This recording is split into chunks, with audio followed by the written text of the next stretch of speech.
Okay. All right. See if you can hear that.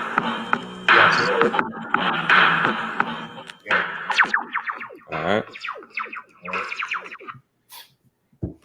Hey, Shalom. Yeah. Shalom. Hey, first and foremost, we want to give all praises, glory, and honor to Yahweh, Bahashem, Yahweh Shai, Bahashem, Rakakwadash. That's the name of the Father and the Son. All right, and the Holy Spirit, who we worship and praise. We want to give double honors to the apostles and elders of Great Millstone who rule well over the flock. All right, we want to say shalom and salutation to all you brothers out here that's pushing the words of truth and sincerity. The prophets out here, sincere. All right, also say shalom to all you Akim and Akwaf that's paying attention. Scattered Israelites abroad, listening, diving in. All right, as a topic, you can see it's diets and nutrition again. You know, there's many prophetic topics to go into. If you don't understand prophecy, you know, you should be checking out some of the prophetic videos, you know, but since there's so many different facets to our brothers' knowledge and, you know, we accumulate here together and bring up so many different topics that just flood, it's good to get some of these out too. And this one's on diet and nutrition. You know, you got a few brothers that's live right now. Shout out to all the brothers that's going live on the streets, because that's mainly what we do. But this one, once again, it's about health. And I got some of the top, you know, as far as I'm concerned, brothers out here that's have the knowledge of foods, man, foods and diets and nutrition, just how this thing works, what you're supposed to eat, what you're supposed to stay away from. Brothers gonna go all the way into details and outline things that you're gonna need to know. So if I was you, you know, I get a pencil and a paper or a pen, you know, because you're gonna want to take notes on this one or watch it over again, what have you. But a lot of good wisdom gonna come out. And we're gonna start with myself. I'm Rapah Mouth. We're gonna go from the south all the way up to the north this time. Nathaniel, introduce yourself. I'm Nathaniel. I'm from the GMS camp Atlanta, and you know, basically my stick is I'm the camp cook. You know what I'm saying? So you know, what I try to do is basically take all of the poisons out of our food that are in there and make everything from scratch, so the food can be more nutritious and more natural for the body.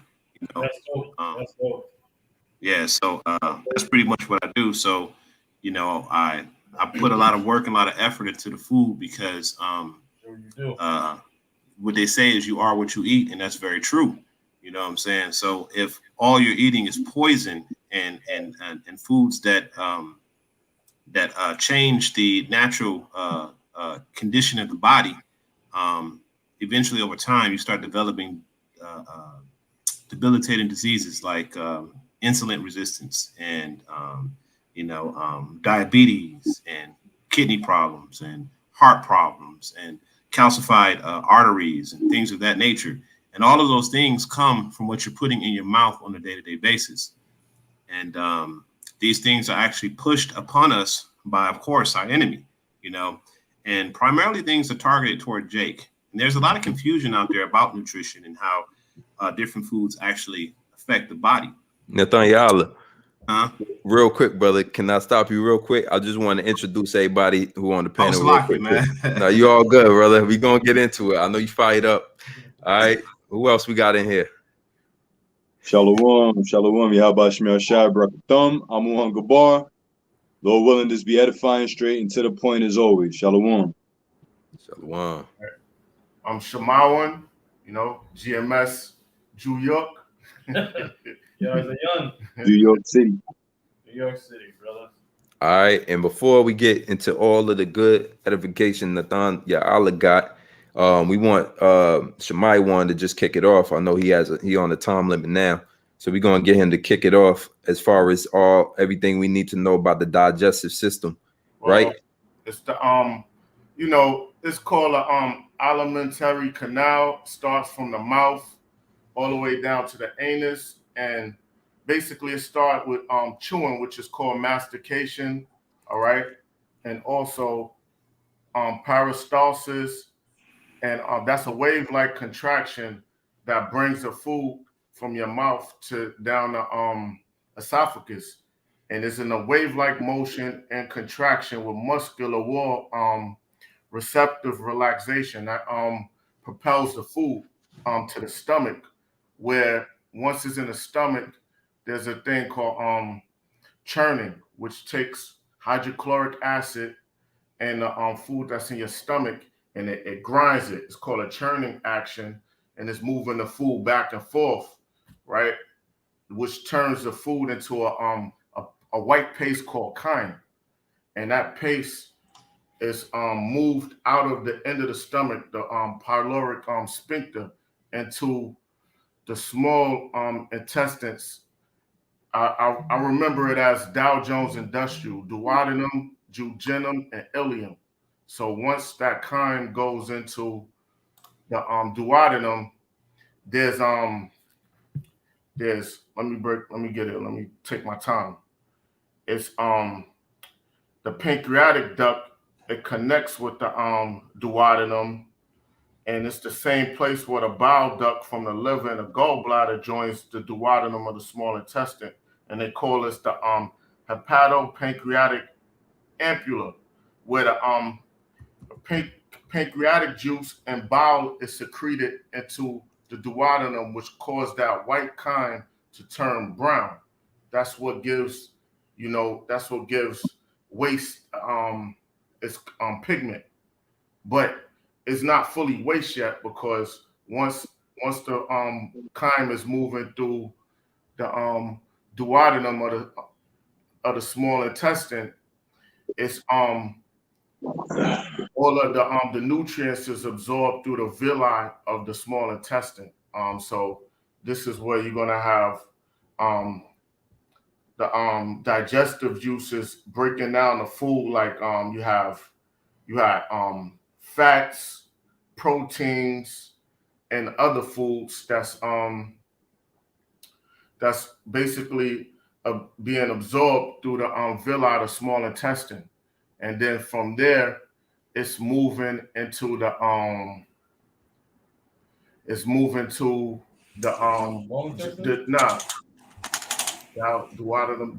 It's going to move into the jejunum of the small intestine, where it's absorbing water and more nutrients, but mainly more nutrients. And from there, it's gonna leave the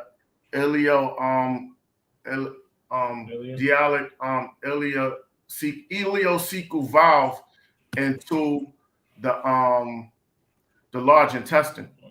All right, and there, once that's in the large intestine, is mainly water absorption. It's mainly everything is water. It's absorbing most of the water. But while all that food is moving through those chambers of the small intestine, it's each time it's moving. Could you show my hand? You see my hand? It's like each part of the small intestine is closing off while the paste is moving, and then it's turning like into ball forms. Like instead of paste, it's getting like more solid, because more water is being absorbed out of it until it reach the colon, where it's a signal. I forgot the signal.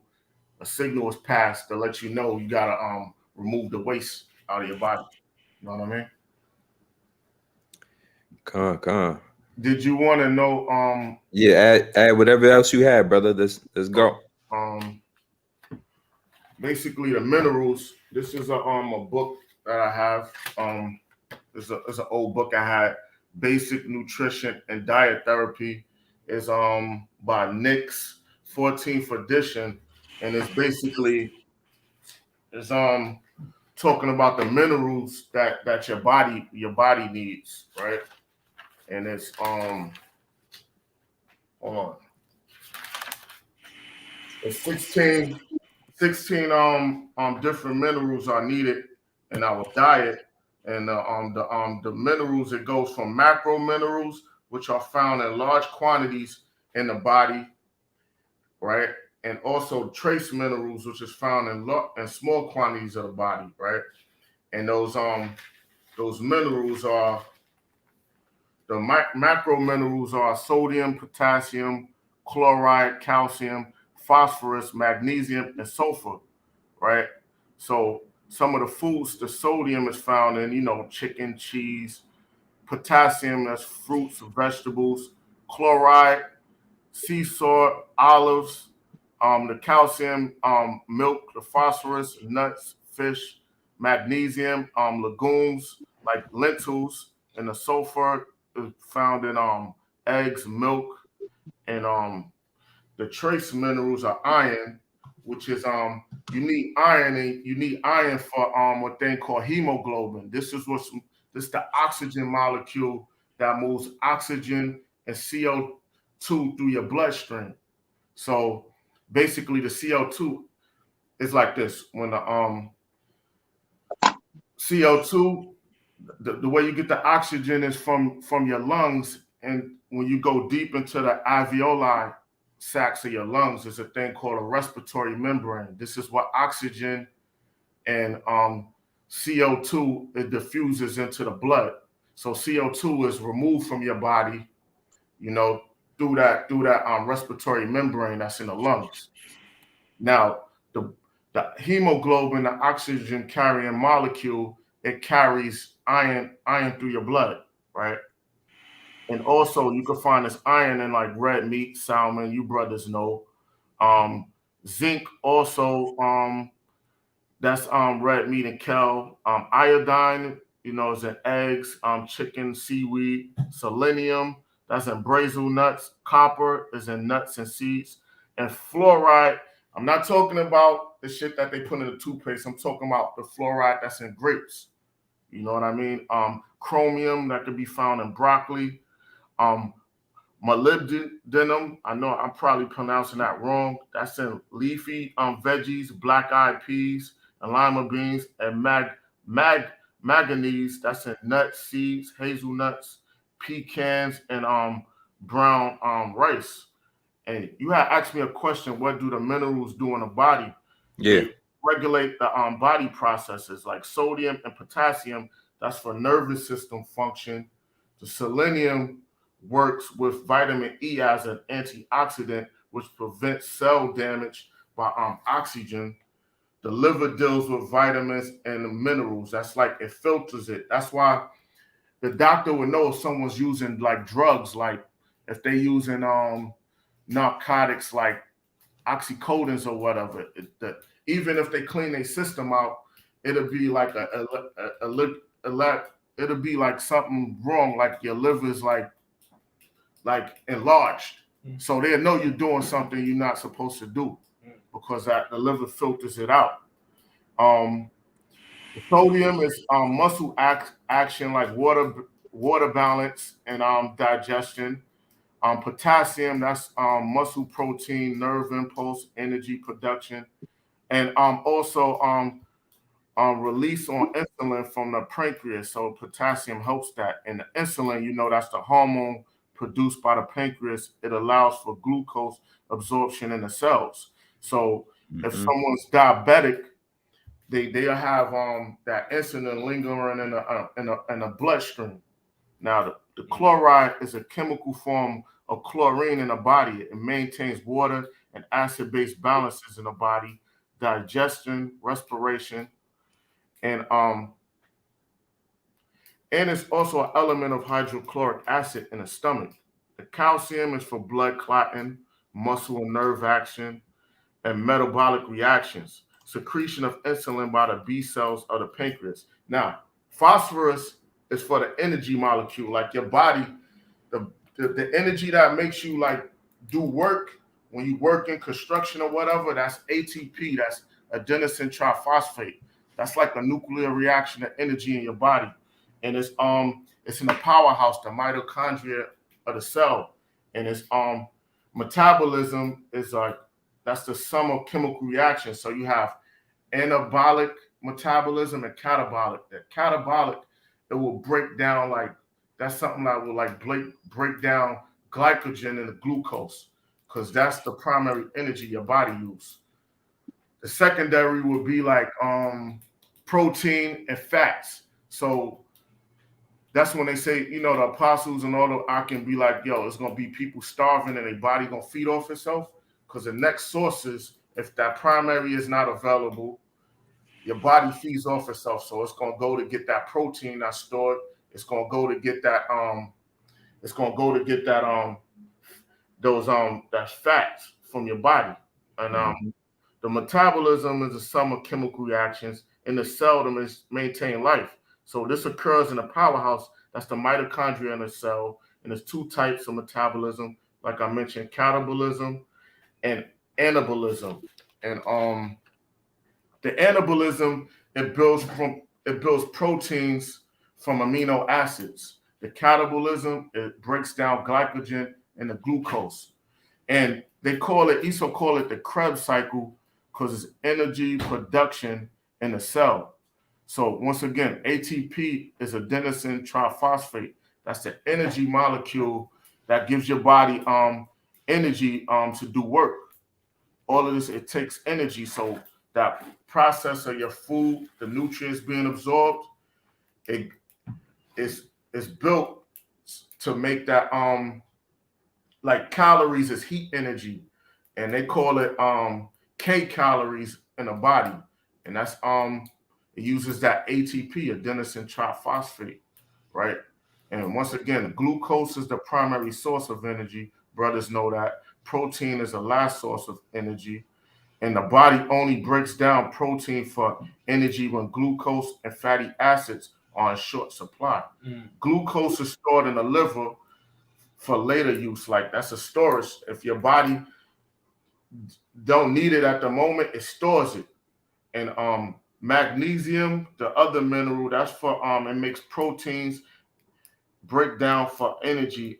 So it makes magnesium helps for proteins and muscle contraction and for catabolism, breaking things down. Sulfurs, that's protein structure for hair, skin, nails, and cell metabolism and connective tissue. That would be like cartilage.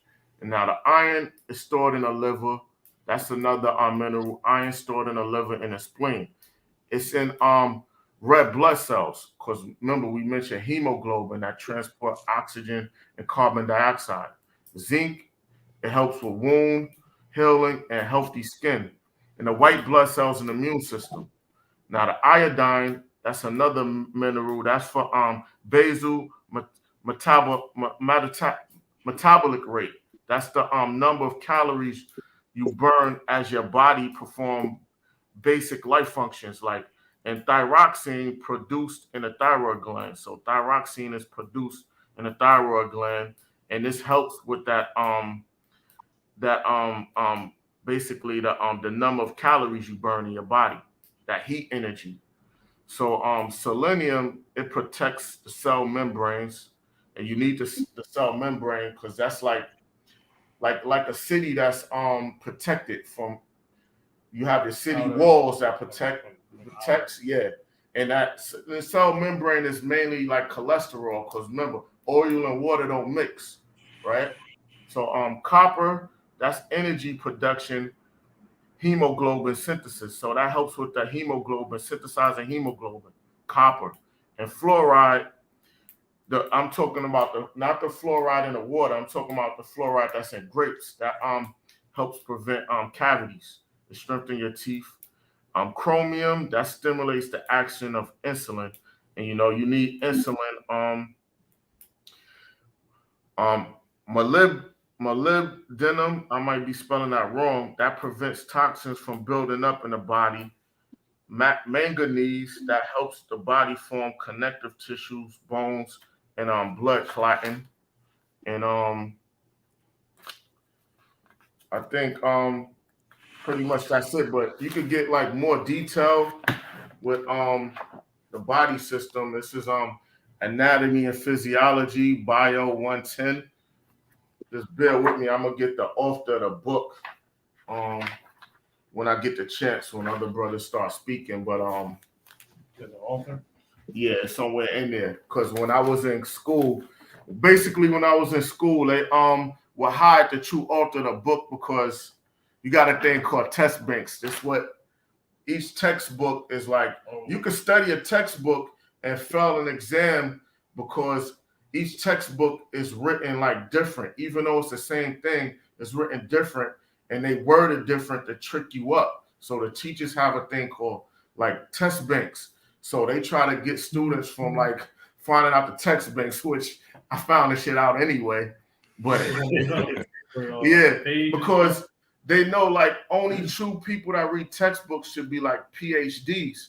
So a lot of professors are not PhDs, so they go by text banks, and that's how they trip up students, because they'll take text banks from different anatomy books and throw them together and one thing. You brothers know I don't want to keep blabbering, but this other book I had basic nutrition and diet therapy, that was from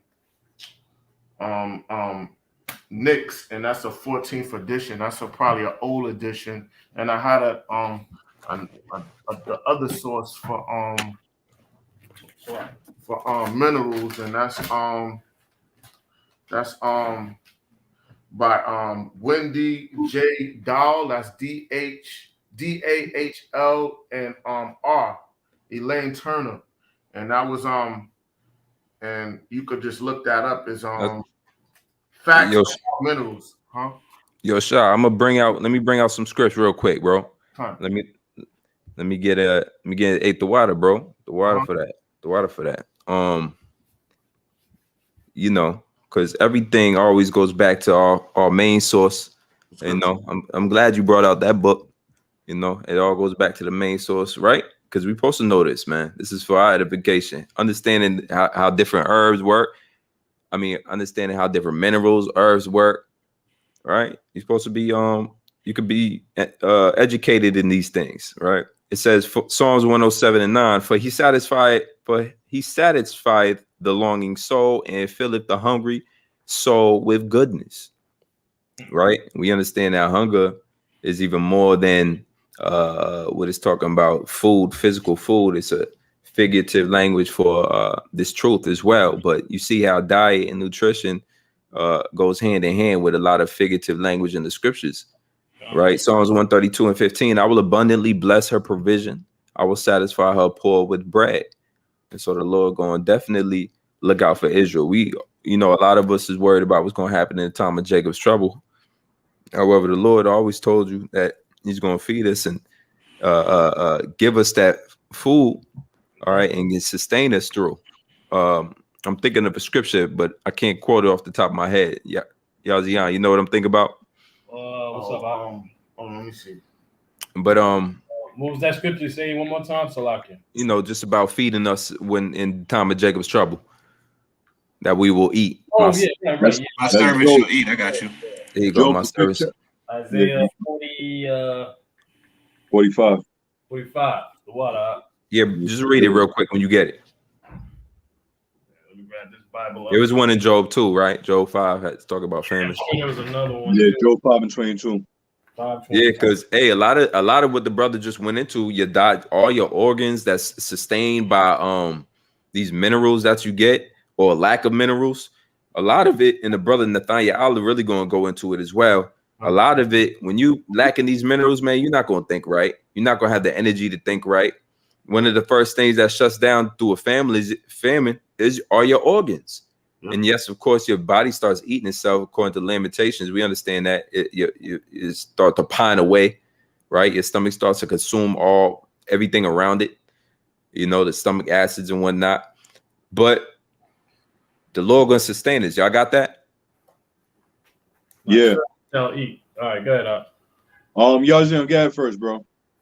All right, I'm gonna grab it in my scriptures because this one right here, you said 45, right? Yeah, my servant shall eat. Isaiah 45. Why am I so I can, man. Whoever got it first.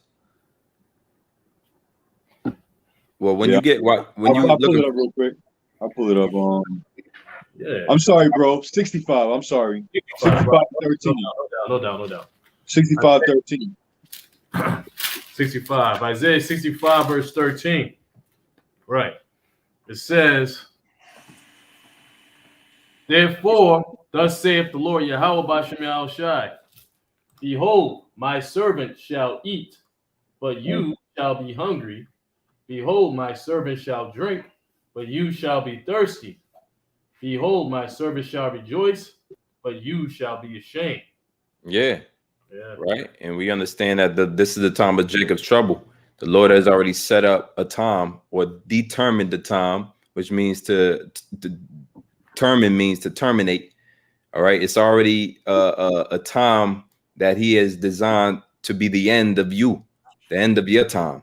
Right. Thus for the some for the sword, those for the famine. Right. And so what he's going to cause is these food shortages to happen. Right. You already have to go to your enemy for the one of all things. All right. You're not knowledgeable on how to grow agriculture. All right. They're already mass producing fake meat. Brother just did an article on that 3D meat. And they want you to sit down and eat crickets at dinner time, Right. you know, and different bugs. So, but the Lord said, my servant shall eat. And by the way, according to the scriptures, ain't nothing wrong with eating grasshopper, right? Right. One of the most known prophets, John the Baptist, would eat locusts and wild honey. Mm-hmm. And so my servants will eat because the Lord's servants are the ones that he's going to protect. That means he's not there for everybody. There's going to be amongst the ones eating, there's going to be many that are starving, many more that will starve, many more that will die of thirst, right? I'm sure the body needs drink before it needs food. Right. Right. But read that last part of 13. Yep. Done. And your body is mostly water. Yeah. Mm-hmm. Right. It says, but you shall be. So like I'll read it again.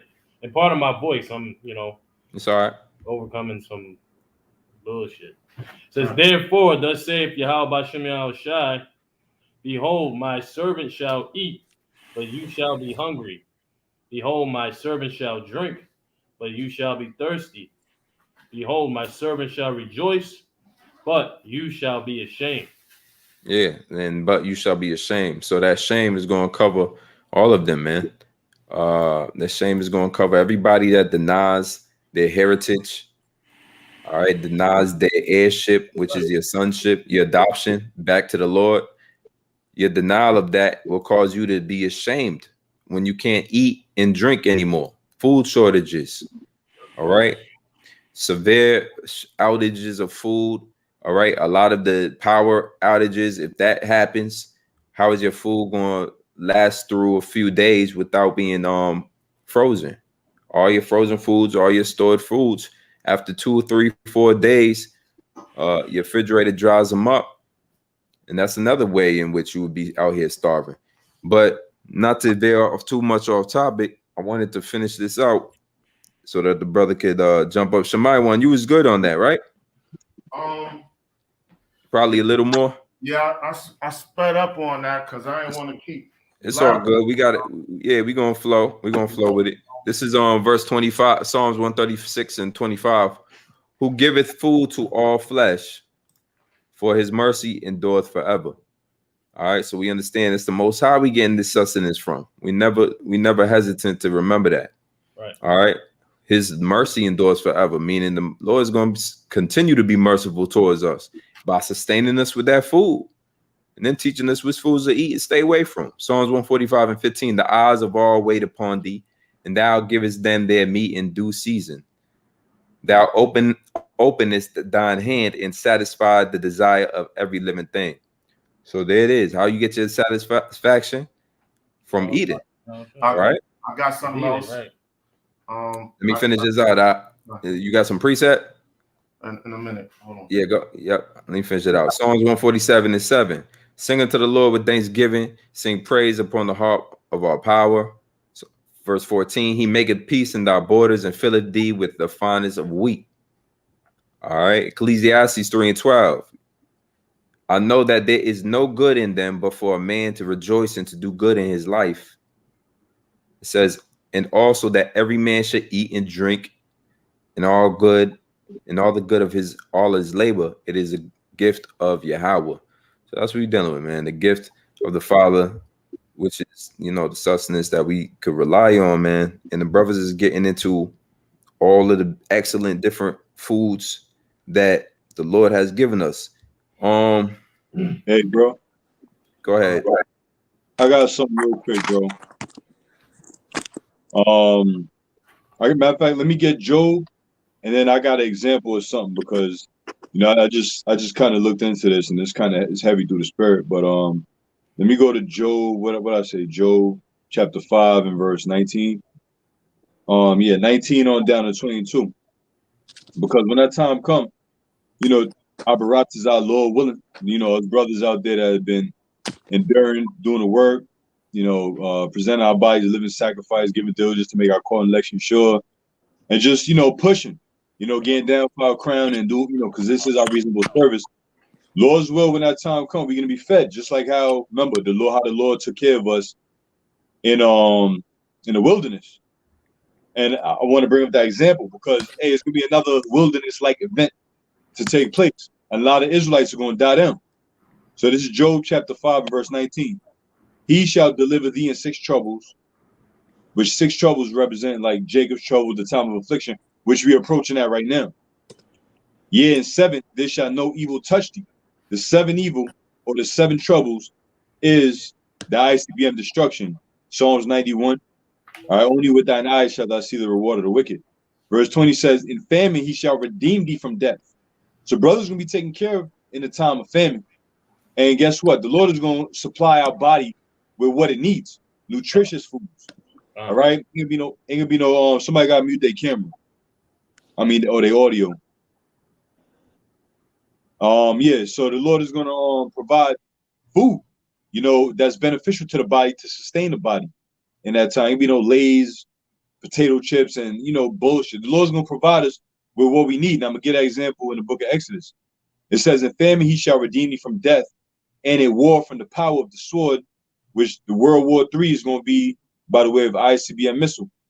All right, which the sword just simply represents death and destruction. It says, thou shalt be hid from the scourge of the tongue, neither shalt thou be afraid of destruction when it cometh.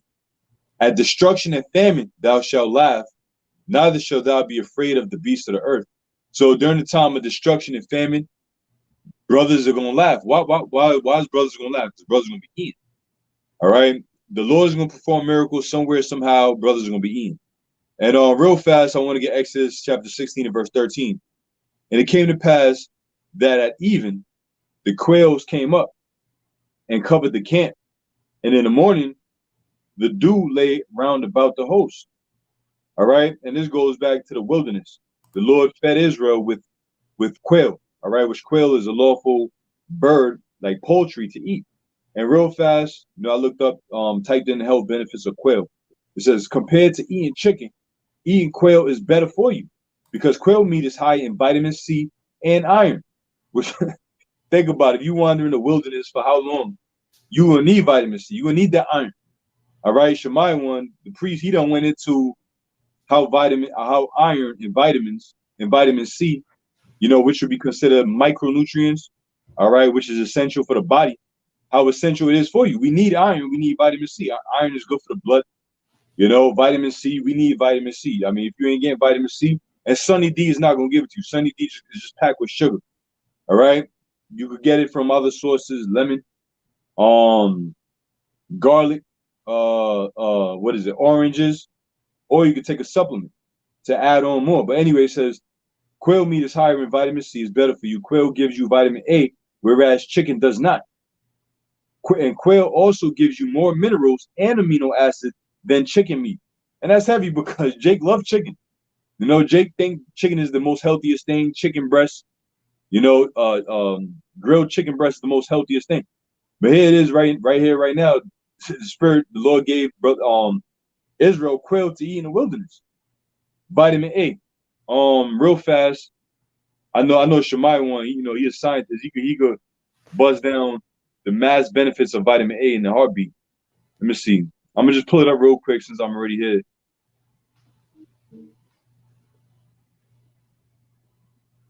Vitamin A benefits real quick. It says vitamin A is important for the immune system, reproduction, and growth and development. See, it just tells you, chicken doesn't provide that, but quail would, or quail does. Normal vision, vitamin A also help your heart, your lungs, and other organs work properly. All right, and And you know, hey, that's pretty much it right there. But you know, I just looked it up, the health benefits of quail. You know, going back to as we going into how the Lord provided so much quail for Israel, you know, that it became overabundant. And it's going to be the same thing in these times. The Lord is going to provide. And even Jake was complaining about that. You know, they were complaining about that. The Lord provided the manna, the quail. Jake was all caught up on the things that they had in Egypt. But the Lord knows what's sustainable for us, man. And it's going to be the same thing in these times. You know, Jake may find a little quail or something in time. I'm talking about 2/3. And he complained because it's not enough. You know? And the Lord will just had that man waste away, pine away for the hunger because that man ain't got the faith. All right. But the Lord is going to sustain us in these last days. And it's going to be things that are going to be beyond nutritional for our bodies. You know, which, you know, I'm talking about, you know, Jacob's trouble. But even now, brothers got to be on a level to sustain the things that you eat, which is the reason why we're going into the diet and nutrition. Mm-hmm. Because even before Jacob's trouble, you got to think about, you know, hold yourself down for now. You know, I mean, your body's a temple, so take care of it now. Yeah. You know, don't wait for all hell to break loose. But you know, that's it, brothers. I pass the mic. Hey, Nathan Yala, what you got for us? I'm gonna unmute you. I got a lot of stuff.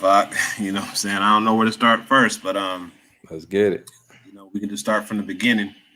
You know, first things, forgive me. I got a lot of tabs open, so if y'all see me scrolling through, forgive me. I'm trying to, you know, get to, yes, these two. So this right here, y'all know about Hippocrates, right?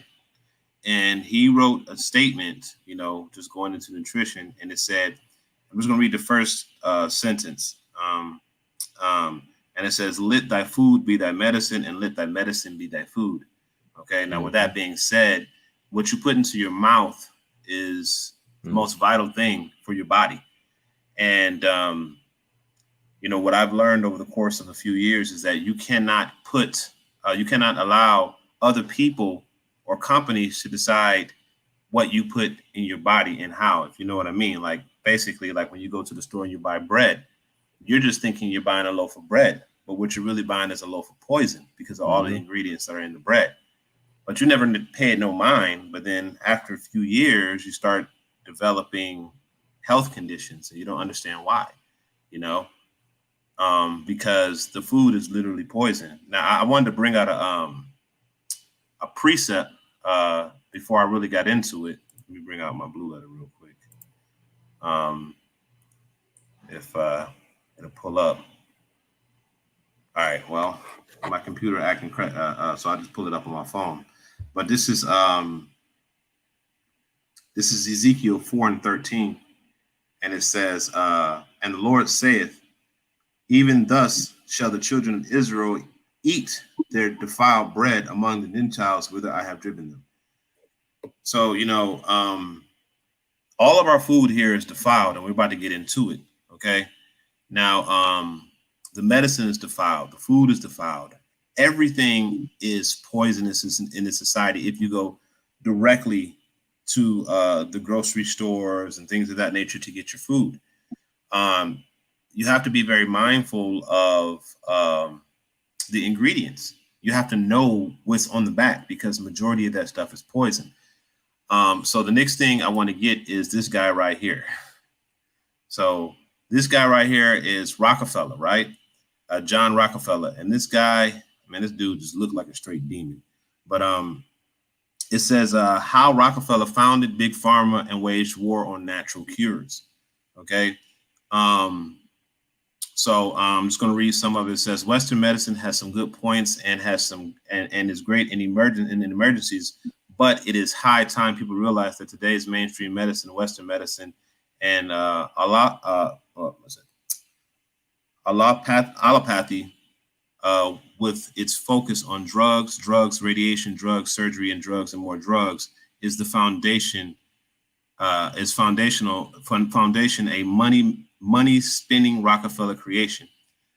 Now, I'm gonna scroll down a little bit in this paragraph, and I'm gonna go down to where he discovered a way to where he can turn oil into pharmaceutical products. Okay, so right here in this paragraph, it says World Affairs reports at the same time around 1900, scientists discovered pharmaceuticals and the ability to create all kinds of chemicals from oil. For the example, the first plastic called bakelite was made from oil in 1907. Scientists were discovering various vitamins and guessed that many pharmaceutical drugs could be made from oil. Okay, so it's just not oil, pharmaceutical drugs. They add these, and I was looking for the code, but I can't find it. You know, it takes some time to dig this stuff up in Slovakia. But next time we do something like this, I'll definitely have it. But the same code for food, according to the FDA, is the same code for a drug. Okay, so drugs and food, as far as the FDA is concerned, are the same thing.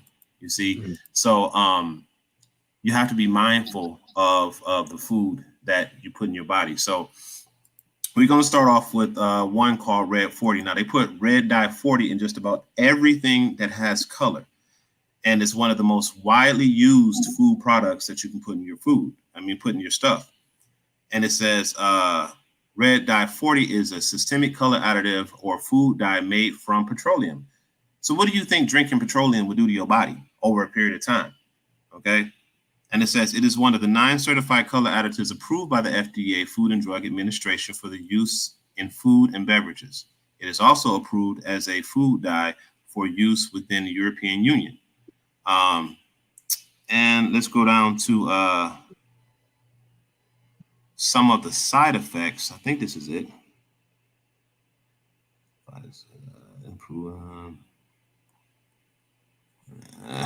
Scroll down a little bit more. It's probably down. Okay. Based on current evidence, the Environment Protection Agency has determined red dye 40. No, that's not true. Red dye 40, I didn't go through all that article pretty well, but red dye 40 has been proven to cause cancer. It's proven to cause right here, ADHD. Red dye 40 is commonly used as a systemic color additive. Some researchers have linked the food dye color into allergies, neurobehavior side effects in children, including symptoms, attention deficit, hyper disorder. Now, you can go into these different articles and you can start reading that red number 40 is made from petroleum, and it has a system of different side effects that destroys the body.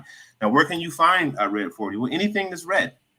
Anything that has the hue of red, purple, burgundy, like cranberry juice has this stuff in it. You know what I'm saying? Potato chips has this stuff in it. Different types of meats have this stuff in it. So these things are very toxic to the body, and it's everywhere. All right. So, I'm just scratching the surface of some things. There's another additive. This is called aborted fetal cells used as food flavoring enhancers.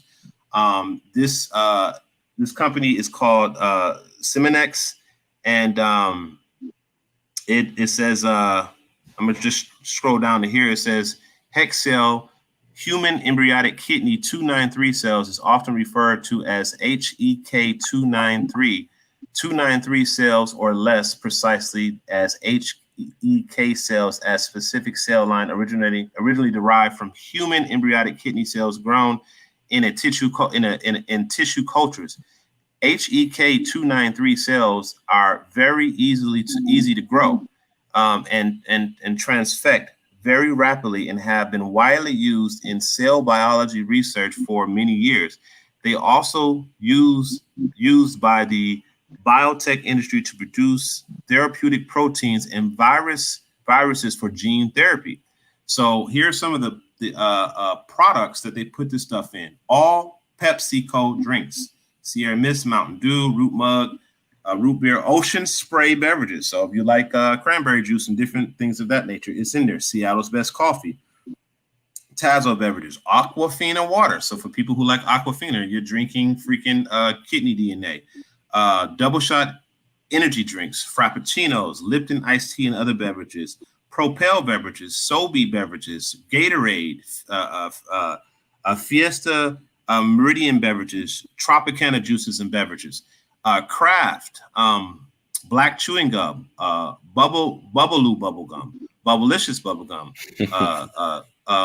Clictix, Coretz, Dentine, Freshen Up, Sour Cherry Gum, Sour Apple Gum, Stride, Trident, Sour Cherry Blast, Fruit Mania. And you can see all of this different stuff. We don't have to go through it all, but as I scroll through the list, you see how many foods that we come across on a day-to-day basis that this stuff is in. So this is another poison that they put in our food, and it's widespread. So let's move on to the next thing. Okay. This right here is it's called Arturia. This is it's like a tobacco company called Arturia, and it bought Kraft Foods for $1.3 billion in 1988. Okay. So these companies, and I'm just going to give you all the overview. So this company puts the same type of poisons that cause you to be addicted to cigarettes in the food. Okay. Rewind to 1985. Arturia buys General Foods. So your General Food like Kellogg's and those different cereal components are Jell-O. All of those different things are owned by these tobacco companies. Okay. Arturia buys its rivals out of food. Okay, so you have these big companies. So Kraft was the last one that they bought, I believe, in 2001. A lot of their foods are banned in other countries because they are poison. Okay, and the people in this country are just so gone in the mind that they don't even take the time to research what's actually in the food products that they here it is right here. The dangers of red 40 to a person's health. And it says, go ahead. Yeah, shalom to Akim Yabashim Shabakatam, man. Shalom, Yakwa. What's going on? Absolutely. Call the wild, brother. So I wanted to compliment the brother Nathaniel, and he's a good kinsman of mine. I've seen him in action. He actually practices what he preaches. He makes his meals from scratch. He feeds his children from scratch.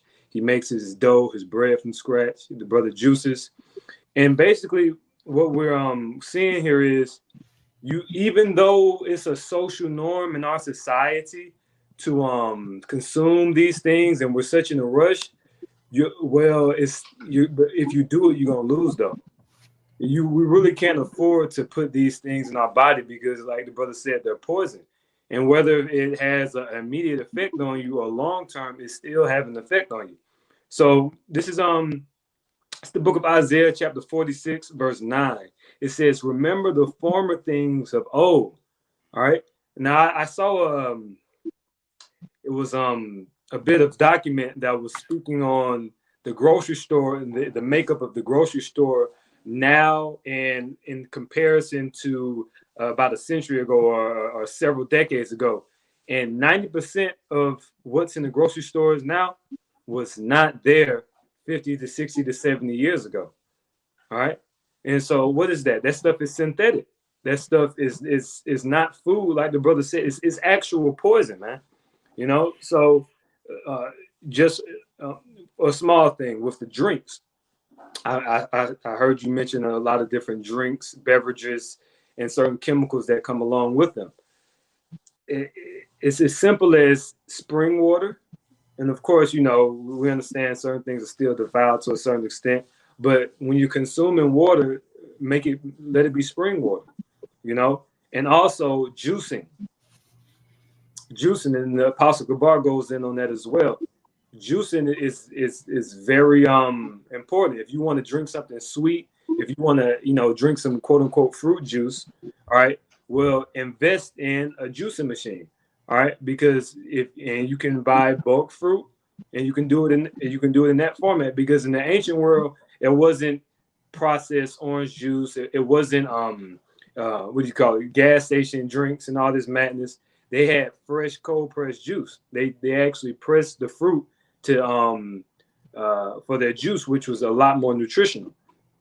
So I'm going to finish this scripture off, and I'm going to give it back to the brother. It says, "Remember the former things of old, for I am God, and there is none else. I am God, and there is none like me." So the ways of the Heavenly Father, I believe that's in the book of Ezekiel. He tells the house of Israel, he said, "Are not my ways equal? and are not your ways unequal, O house of Israel? You see, so the ways of the Heavenly Father, they're profitable. You know, they bring forth fruit. But if we are to follow, because, you know, if we're going to follow Esau, I mean, that's going to lead us to taking a chip. You see, it comes a point with this wisdom and knowledge and understanding, we have to separate ourselves from this man's system. And that goes with what you're consuming. You know, if you have the willpower, if you have the capability, which I believe all brothers do, you know, it's just about how bad you want it. Then you're going to make those investments. You're going to, you know, organize your life into a certain format so you can consume and feed your family with the right things, man. You know, you got it out. You can continue on. All right. So going back to right here, the dangers of red 40. It says, just scroll down. It says there are many potential hazards of red dye 40. Major causes of concern, unlike other dyes, red 40 is not excreted from your body. This leads to an accumulation of red dye 40 and leads to many ailments in the body that are harmful in the long run. Red dye 40 food color is used in the following products: gelatin powder, drugs, cosmetics, cereal, candy, baked goods. That's pretty much everything we eat. It says red dye 40 is derived from petroleum, and there are many side effects of red dye 40 if taken for a prolonged period of time. Red dye 40 is prepared. What did it just do? Okay. It just kind of like switched up on me. It says red dye 40 is prepared from coal tars by mixing hydrocarbons together. Here are some of the dangerous red dye 40 to a person's health. Red dye 40 is root of many problems, which include swelling around the mouth. Besides, the red 40 dye also leads to hives, which contain some contaminants that leads to cancer and also causes hyperactivity in kids. All these findings are substantiated by a large number of medical studies, and tests have been concluded in the labs to verify the claims of numerous children who consume high quantities of food which consist of red 40 food color. I'm gonna just tell you a little story real quick. And I'm big on stories. My stepdaughter, who's 18 years old, just had to have gallbladder surgery. You know, and one of her favorite foods to eat was Takis. Now, Takis is high in red 40. That's why it's red. So her gallbladder filled up to the point to where it was about to burst. And if it would have burst, it would have killed her. Now, she's 18 years old. Why is her gallbladder filled with all of this putrid poison? You know? So we're going to move on to the next thing. That's all you see if you driving by the bus stop.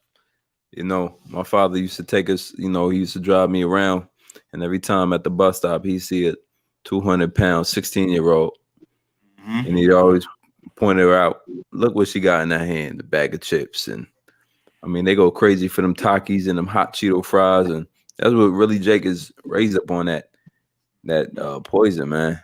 Real quick, I want to grab something real quick. This is Job 15:27. It says, because he covereth his face with his fatness and maketh collops of fat on his flanks. And in the NLT, it says, these wicked people are heavy and prosperous. Their waist bulge with fat. You know, but these days, it's not just the rich that got the fat waists and the, you know, you go into Isaiah, the first chapter, was that third chapter? It tells you how they gird, you know, they're fat around their waist, you know, gird. Y'all know what I'm referencing, right? Yeah, about the woman. Yeah, about the woman. Yeah, and that's just one of these. Yeah, that's what I was thinking about as you were speaking. That's just one of these curses on our people, is that overeat and overindulgent, man. You know, and you get into that spirit of gluttony, you know, overconsumption of food, which is another issue, because you can't have nutrition. Here it is, you know, all these nutritional facts coming out, right? And then you still over consuming the BS, man. You know, because it's cheap. You know, the scriptures talk about victuals becoming cheap in these end times, and the food is cheap. And what they want to do, overconsume it, man. People's fridge is filled with nothing but like what they call it, bad carbs, right? Yep. Little fast, what is it, fast carbs? Yeah. I got picture for you too. Zaquan. Bad carbs, yeah. You know, and why do they eat that? Because it's easy and it's cheap. You got it. It's actually called simple carbs. Mm. And then you got the complex carbs. The simple carbs would be what you're talking about, like the brother said, the Takis, the chips, the sodas, the popcorn. That's simple carbs. You know, but then you got the complex carbs, which would be your vegetables, your whole grain, and those obviously are more they're a natural source of carbohydrates, which carbs ain't bad for you. You know, it's whatever source you go to. Now, just like anything else, it's a balance. You got good and bad, you know, good and evil, right? Now, Esau set up the evil shit, the bad shit, which is pretty much sugar. Simple carbs is nothing but sugar. All right. Now, like Shimon got into earlier, you know, everything you eat, it pretty much converts into glucose, which is your body's natural way of creating sugar. So if you're eating sugar, simple carbs, soda, then what the hell is that? What is your body converting already sugar, artificial sugar into? That's how you get diabetes. You know what I'm saying? All that overload on sugar. But now if you do complex carbs, you know, that digests or that distributes throughout your body over time. It doesn't just process right away. Like that's why you feel more full if you eat brown rice or black rice, wild rice, whole grain. You feel more fuller because it takes longer to break down. It takes longer to digest in your body to release that glucose in your body. So it sustains you for a longer period of time. That's why when you eat simple carbs, you get hungry right away. You know, you may go to the movies, eat popcorn and what do you call it? Popcorn and drink soda and them little snacks that they got. You hungry as soon as you get back to the crib. You know, so them simple carbs they just keep you hungry. That sugar keeps you hungry. It messes your body up. So complex carbs, oatmeal, you know, any type of vegetable, green vegetables, cruciferous vegetables, broccoli, and stuff like that, you know. But yeah, just to answer your question, bro, you said what was it? Simple carbs versus complex carbs. You know. Hey, Bob, you got some? You got a preset? Yeah, I got a preset. So this is the book of this is the book of Proverbs, chapter 11, verse 1. It says, "A false balance is abomination to Yahweh, but a just weight is his delight." And like the brother Ahmawan was going into, when you're consuming these pseudo carbs or these sugary treats, you know, what it does is, what it does is it causes your body and your metabolism to think that you're not full and you're not satiated, and you're not, because you don't have you didn't receive nutrients. You didn't receive the zinc. You didn't receive the iodine. You didn't receive the fiber. These are the nutrients and the minerals that your anatomy, that your body needs to be comforted, that it needs to function properly. And when you're just consuming something that doesn't have a high nutritional value, you're liable to overconsume, which is going to be an abomination. And not only is it an abomination because you're being gluttonous in that regard, but it's abomination because these things, we talk about these pseudo carbs and things of that nature, they're just bad for you, period. It doesn't matter if you take a small amount or a large amount. You know, it's terrible for your body. And we're coming into the time, especially considering that brothers are about to be receiving spiritual powers. Brothers are about to be healing. You know, brothers are about to come up on another level. So we really do, Lord Yahweh Shema Shai, he really is requiring us to separate ourselves from this man devices, because this food, when you're dealing with, of course, we understand that, yes, you know, it's not the food that it was 1,000 years ago. It's not the Garden of Eden. We understand that. But there is a difference between you investing in some whole foods, which whole mean complete, you know, or some, you know, some healthy so-called organic vegetables. It's a difference from you consuming that and you consuming some sugary sweets, you know, and that has to be considered. And also, furthermore, the brother was mentioning how certain these foods are cheap, like these you know, these foods that are not necessarily good for you. but it's a way you can go about consuming healthy food. You can meal prep, which that's going to save you more money than you going and buying this bullshit. Period. If you meal prep, it saves a lot of money. And also, we're a family. We're, with the Akim, so on and so forth, you can consider wholesale. Wholesale saves a lot of money. So say, for instance, you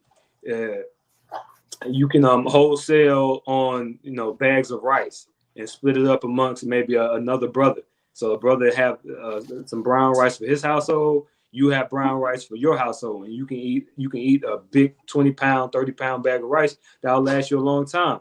You can go wholesale. You can go to the meat market and get a goat's leg or a cow leg, something like that. You go in with a couple brothers. It might take a little bit longer. Like, okay, I got to process it. Maybe butcher it up a little bit. It's only gonna take a couple hours though, but you're gonna be eating completely different. Sometimes we just got to slow down and just reprioritize what we consuming. You go ahead, Akim. Brother Nathaniel, you want to get back in it? Con. It's a couple more articles to go over, and just to land back on what the brother was saying. We had actually been talking about purchasing a cow and having that thing slaughtered. You know what I'm saying, on our own. But yeah, because I got some Issacharites that have a farm. You know what I'm saying? And we've been talking about purchasing an organic cow, a cow that's grass-fed, that doesn't have that bovine growth hormone in it that causes the meat to become putrefied. The meat isn't cancerified. They're not cutting out the cancerous tissue and then selling it to you, because that's what they do. But I'm going to continue on with these articles. Then we're going to go into the what you can do. You know what I'm saying? So this right here is 30 common U.S. foods that are banned in other countries. Oh, yeah. So farm-raised salmon. People in the United States love salmon. However, farm-raised salmon available in America is fed astaxanthin to give it its color. Salmon containing this petrochemical is banned for consumption in Australia and New Zealand. So as you can see, they put in petroleum products in the food. Okay. The next one is dairy with RBST or RBGH hormones. Milk in the United States, unless marked as otherwise, is treated with a RBST or RBGH, which are artificial hormones that stimulate milk production. The FDA says that there is no difference in the milk produced by cows treated with the hormone, but countries like Canada and those in Europe, the European Union, banned it. Yeah. Okay. So continuing on, Mountain Dew. We already know about that. You drinking that, you off anyway. Chicken. Yeah, chicken banned in other countries. Chicken produced in the United States gets washed in chlorine to reduce the risk of spreading disease and illness like salmonella. The practice is banned in the United Kingdom and in Europe because it promotes unsanitary farming practices. So basically, they can treat their chicken like garbage, and the chicken can be covered in fecal matter, and then they'll just butcher it and sell it to you. And they'll even sell you birds that died on their own accord. You know what I'm saying? A bird that just died, and they'll kill that thing, put it on the shelf, and sell it to you because they have techniques used to preserve and to make these meats look better than what they actually are. All right. The next is beef. Beef with ractopamine. In the United States, farmers use this ractopamine to increase lean muscle growth in livestock, including in 40 to 60% of pigs. We don't eat that anyway. Elsewhere, 160 nations, including the European Union, Russia, and China, ban the use of this meat in their production. And the Chinese, they eat cats and dogs and rats and bats, and they ban this shit. Continuing on, Swiss rolls, Little Debbie Swiss rolls. It contains, of course, yellow number 5 and red number 40. We already covered the toxicity of that. Arby's sourdough breakfast and croissant French toast sticks. The fast food chains using the chemical, I can't even pronounce that. And the rule of thumb, if you can't pronounce it, you shouldn't be putting it in your body. As a whitening agent and dough conditioner in its baked goods, although it is used as decreasing in the United States because of concerns of its carcinogen in the FDA still is permitted. It was banned in Europe. So this stuff is carcinogenic, which means it causes cancer, and it is banned in other countries, but in the U.S. they feed it to us. All right, Frosted Flakes, BHT, BHT flavor enhancer has long been studied. Now this is in almost all General Mills and Kellogg's produced products. Damn. Okay. Continuing on, coffee creamer, trans fat like partially hydrogenated soybean and cotton oils in coffee made are linked to heart disease and were officially banned in the U.S. as of June 18, 2018. However, they still linger in the U.S. food supply. They also banned in many other countries such as Switzerland, Australia, Hungary, Iceland, and Norway. So, continuing on, it's just stovetop stuffing, drumstick frozen dairy dessert, Skittles, wheat thins, Gatorade, Pop-Tarts, Farmer John pork sausage, we don't eat that anyway, Lucky Charms, bread tainted with potassium bromate, Tostino's corn salsa, they sell this stuff to us. Ritz crackers, okay? Ritz is the third leading cracker banned in the United States. It's banned in Switzerland, Hungary, Iceland, Norway, Denmark. It is toxic. Fresca, all right? Genetically engineered papaya, Pillsbury biscuits. You see all this stuff that we see on a day-to-day basis: Sunkist soda, fudge brownies, Pillsbury pie crust. Like 50% of the cabinet right there for a lot of Jakes. Yeah, high fructose corn syrup, which is everything. So we're not going to linger on with this, but I just wanted to give you all, overview of how many things in this country that are actually banned. I mean, in overseas that are banned, but are still produced, are still given here. So the next one we're going to get is sugar. Okay, sugar. We kept going into sugar. The brother brought it out, Yaquab and the brother Ahmawan Gabar, he brought it out, the dangers of sugar, because sugar, what it is a highly processed form of sugar. Okay, it is a highly processed. It is not it's not complex. You see, your body, the way your body is designed when you consume food to break the food down slowly. Okay, so that your body can absorb all of the nutrients and benefits of the food that you're consuming properly. Okay, when you take something that's highly processed, your body cannot recognize it because it is not natural. It is not a substance that's naturally occurring in nature.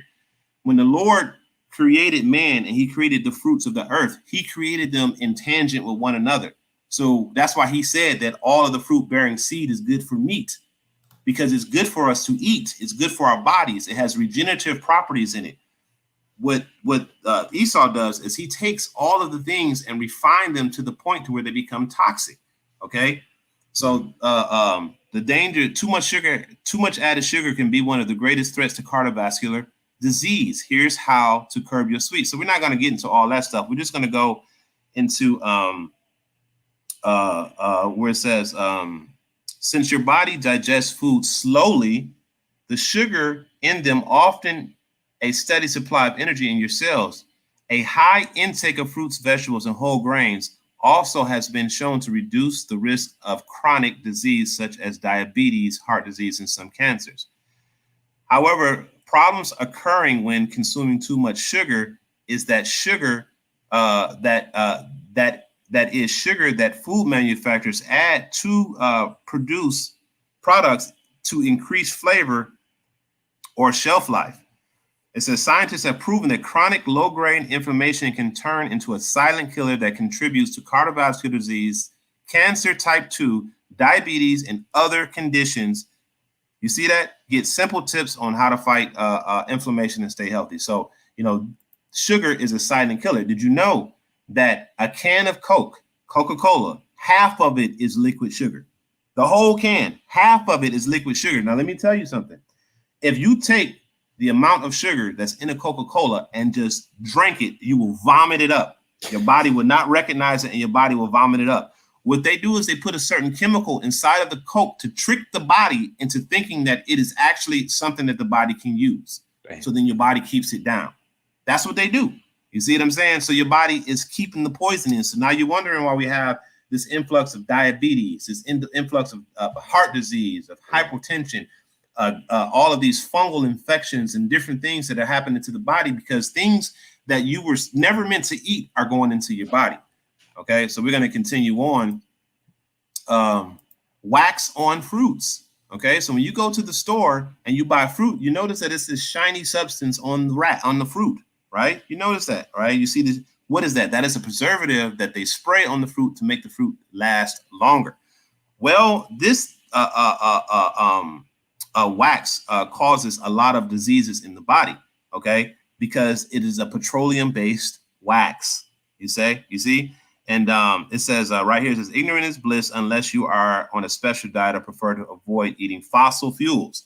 So, you know, you can get into this, but this article, for time's sake, I'm not going to read it. But just to tell you all, wax coatings are put on these fruits as a preservative. And if you don't wash them off properly, you are eating the wax. This stuff is on strawberries, cherries, grapes, apples, oranges, peaches, plums, whatever you can think of that's in the store. It has this wax coating on you. Have you ever wondered how is it that this? Let the people know how to wash it off correctly. Okay, so the crazy thing is that if you take baking soda, okay, water and vinegar, it will dissolve the wax from your fruits and vegetables. So everything that I eat, including like chicken or beef or anything, I always wash it.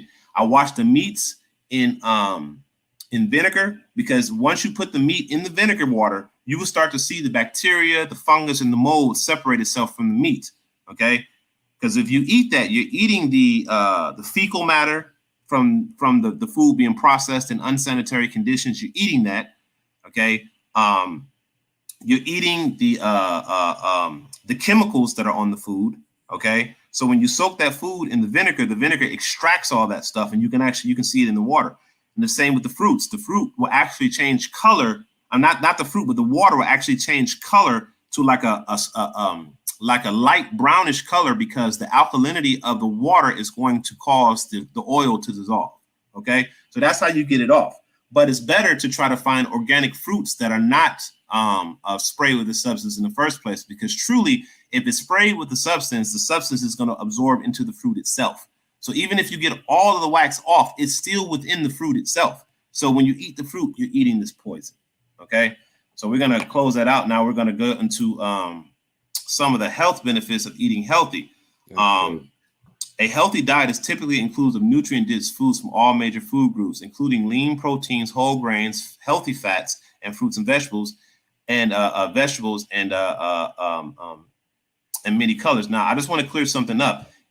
They will have you believe that animal fats like butters and things of that nature, and olive oil and avocado oil are bad for you. No, these fats are actually good for the body, okay? Because these fats are the ones that causes mineral and energy transfer throughout the body, okay? Now, homogenated oils, or oils that are created under high pressure and high heat, like rapeseed oil, which we call canola oil, is highly toxic, okay?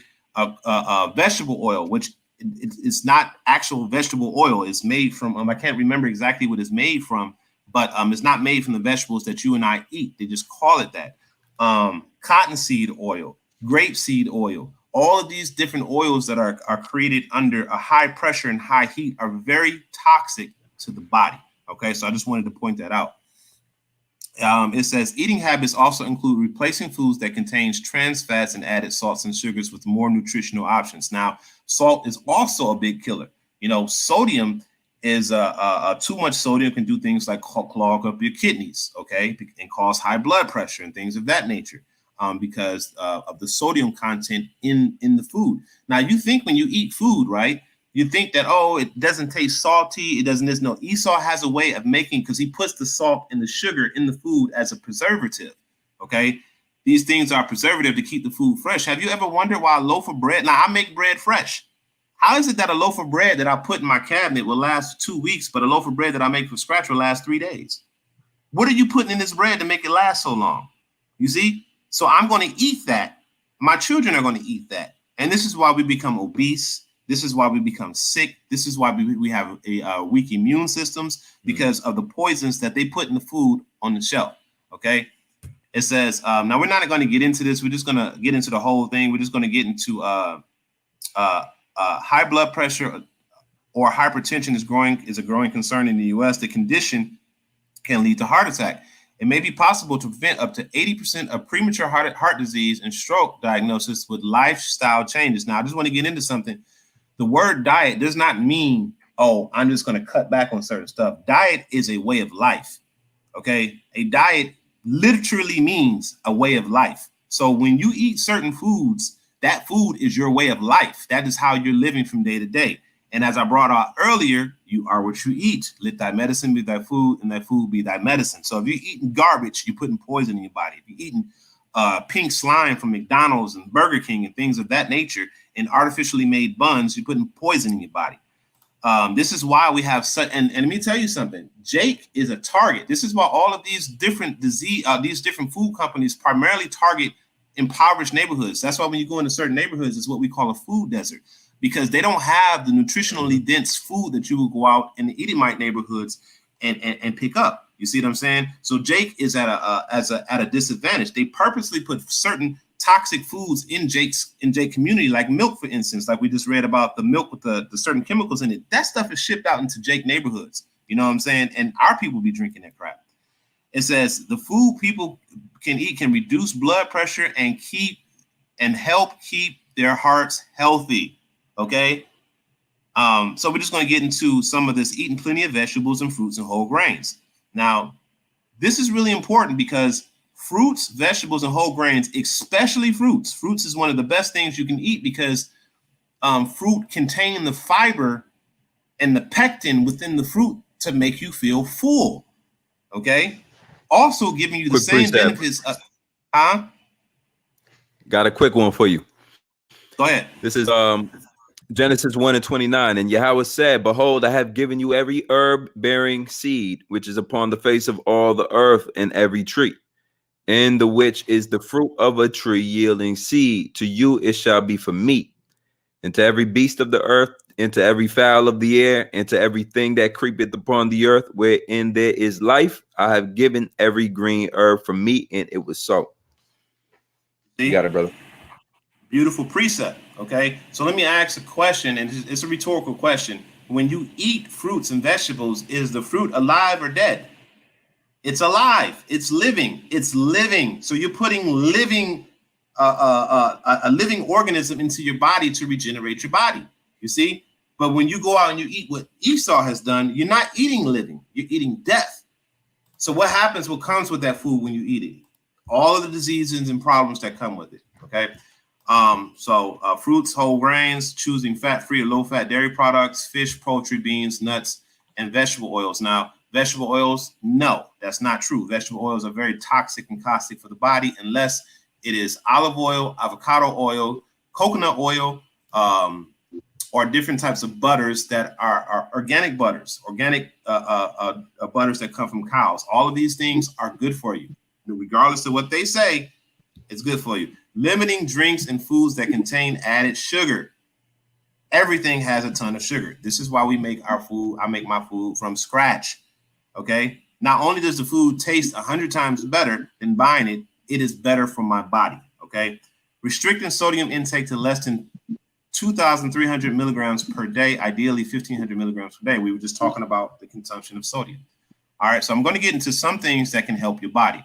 Okay. So these are some of the, before I get into that, these are some of the things that causes your body to become into a disease state. Now, there's something that we have, it's called the microbiota gut-brain axis. Okay. Now, I'm not going to get into the specifics of the article because it's kind of a complicated read. But what I will say is that there is a direct correlation between the functionality of your brain and the health of your intestines. Okay. It is a direct correlation between what you put in here and what goes in here. You see what I'm saying?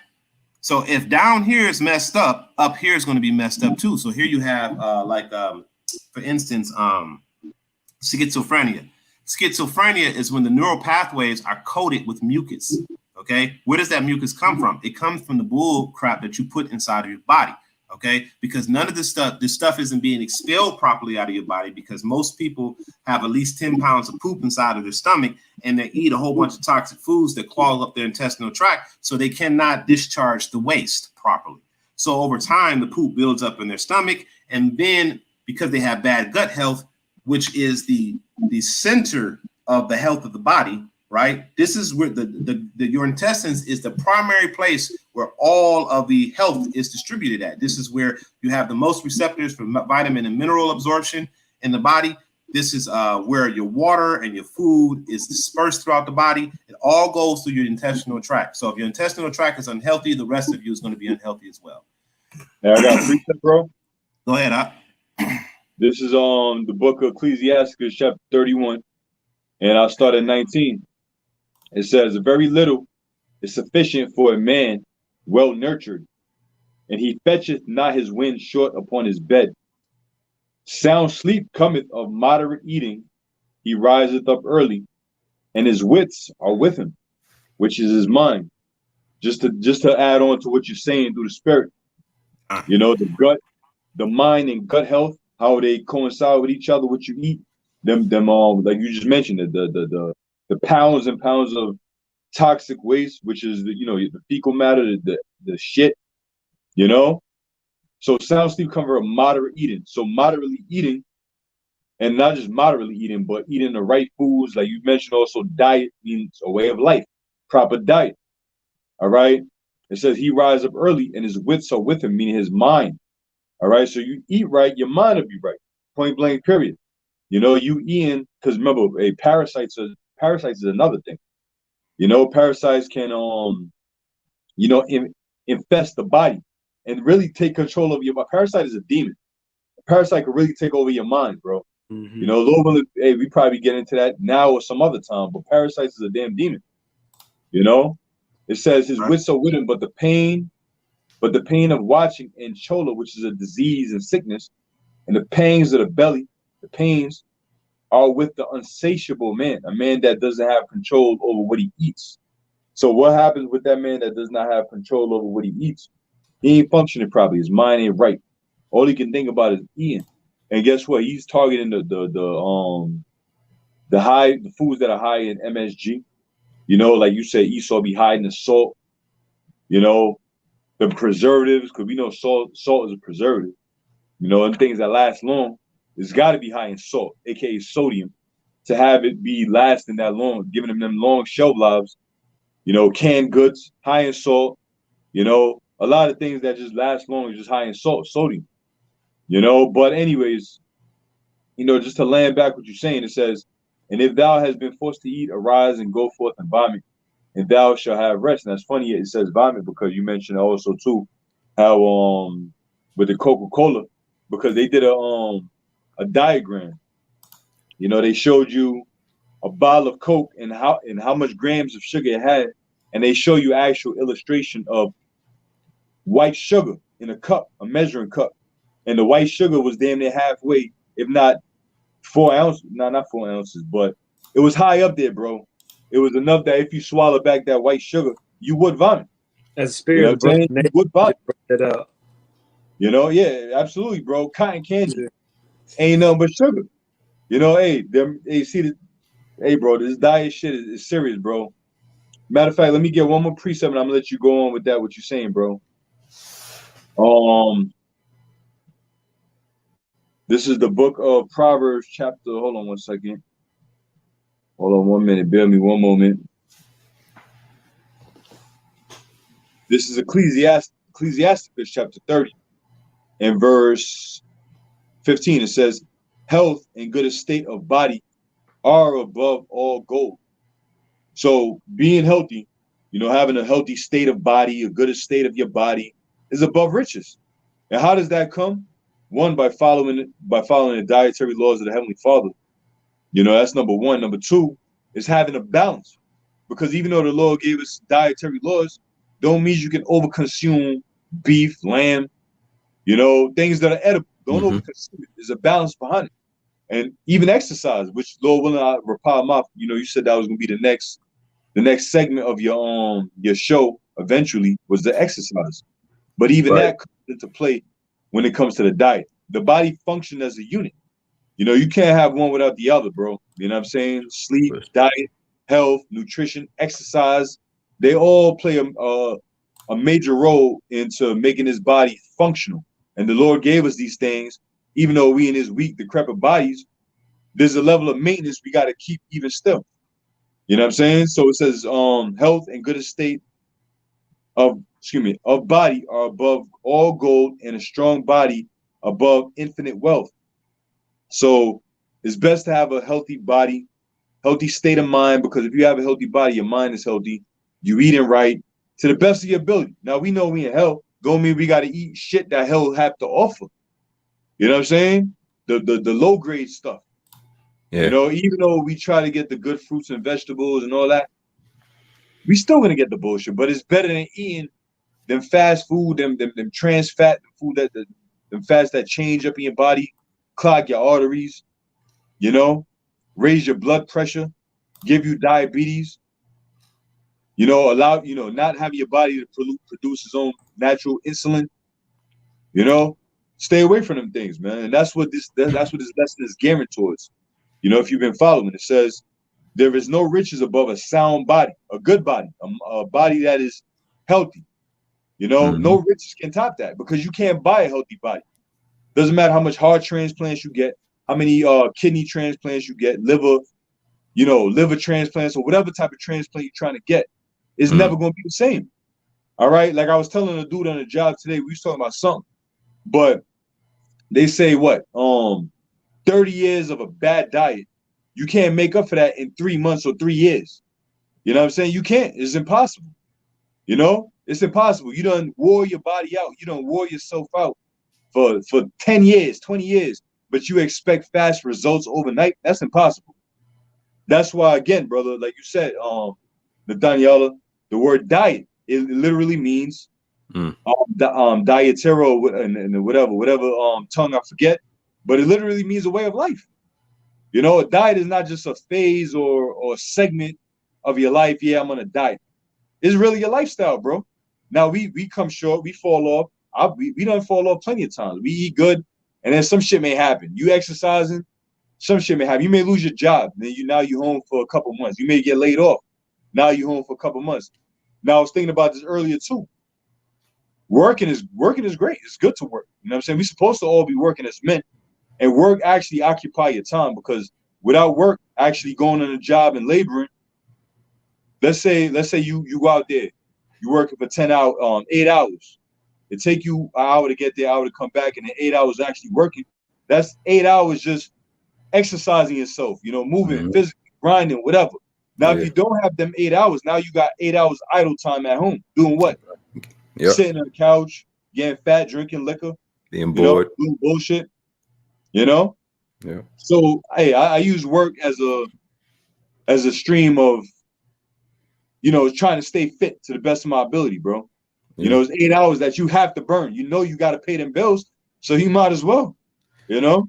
Hey, when you're working also, brother, you can monitor your body. Like there's some days you're gonna come in, you groggy. Yesterday you was good, but today you all messed up. You start considering what you ate. You start considering how much sleep you had. Yeah, you get real critical of what you take back. You know, there's a scripture that talk about redeeming the time, which means buying back your time. That's essentially like in this last days, you gotta take your time back. You know, from a lot of people, you got sacrifice this, that, just to take your time back. It worked the same way with the body. It's more discipline than anything. When you at work, you can notice, man, I'm tired today. What the hell happened, man? Oh, I was up all night doing this. Exactly. And a lot of that irregular sleeping come from a bad diet too. You'd be surprised. You'd be thinking better with a decent diet, right? You use the bathroom more times, more often, right? They say they act like using the bathroom more often is a bad thing. That's a beautiful thing. That's a beautiful thing, man. That means the food's just passing through as they should. Yeah. You know, a lot faster.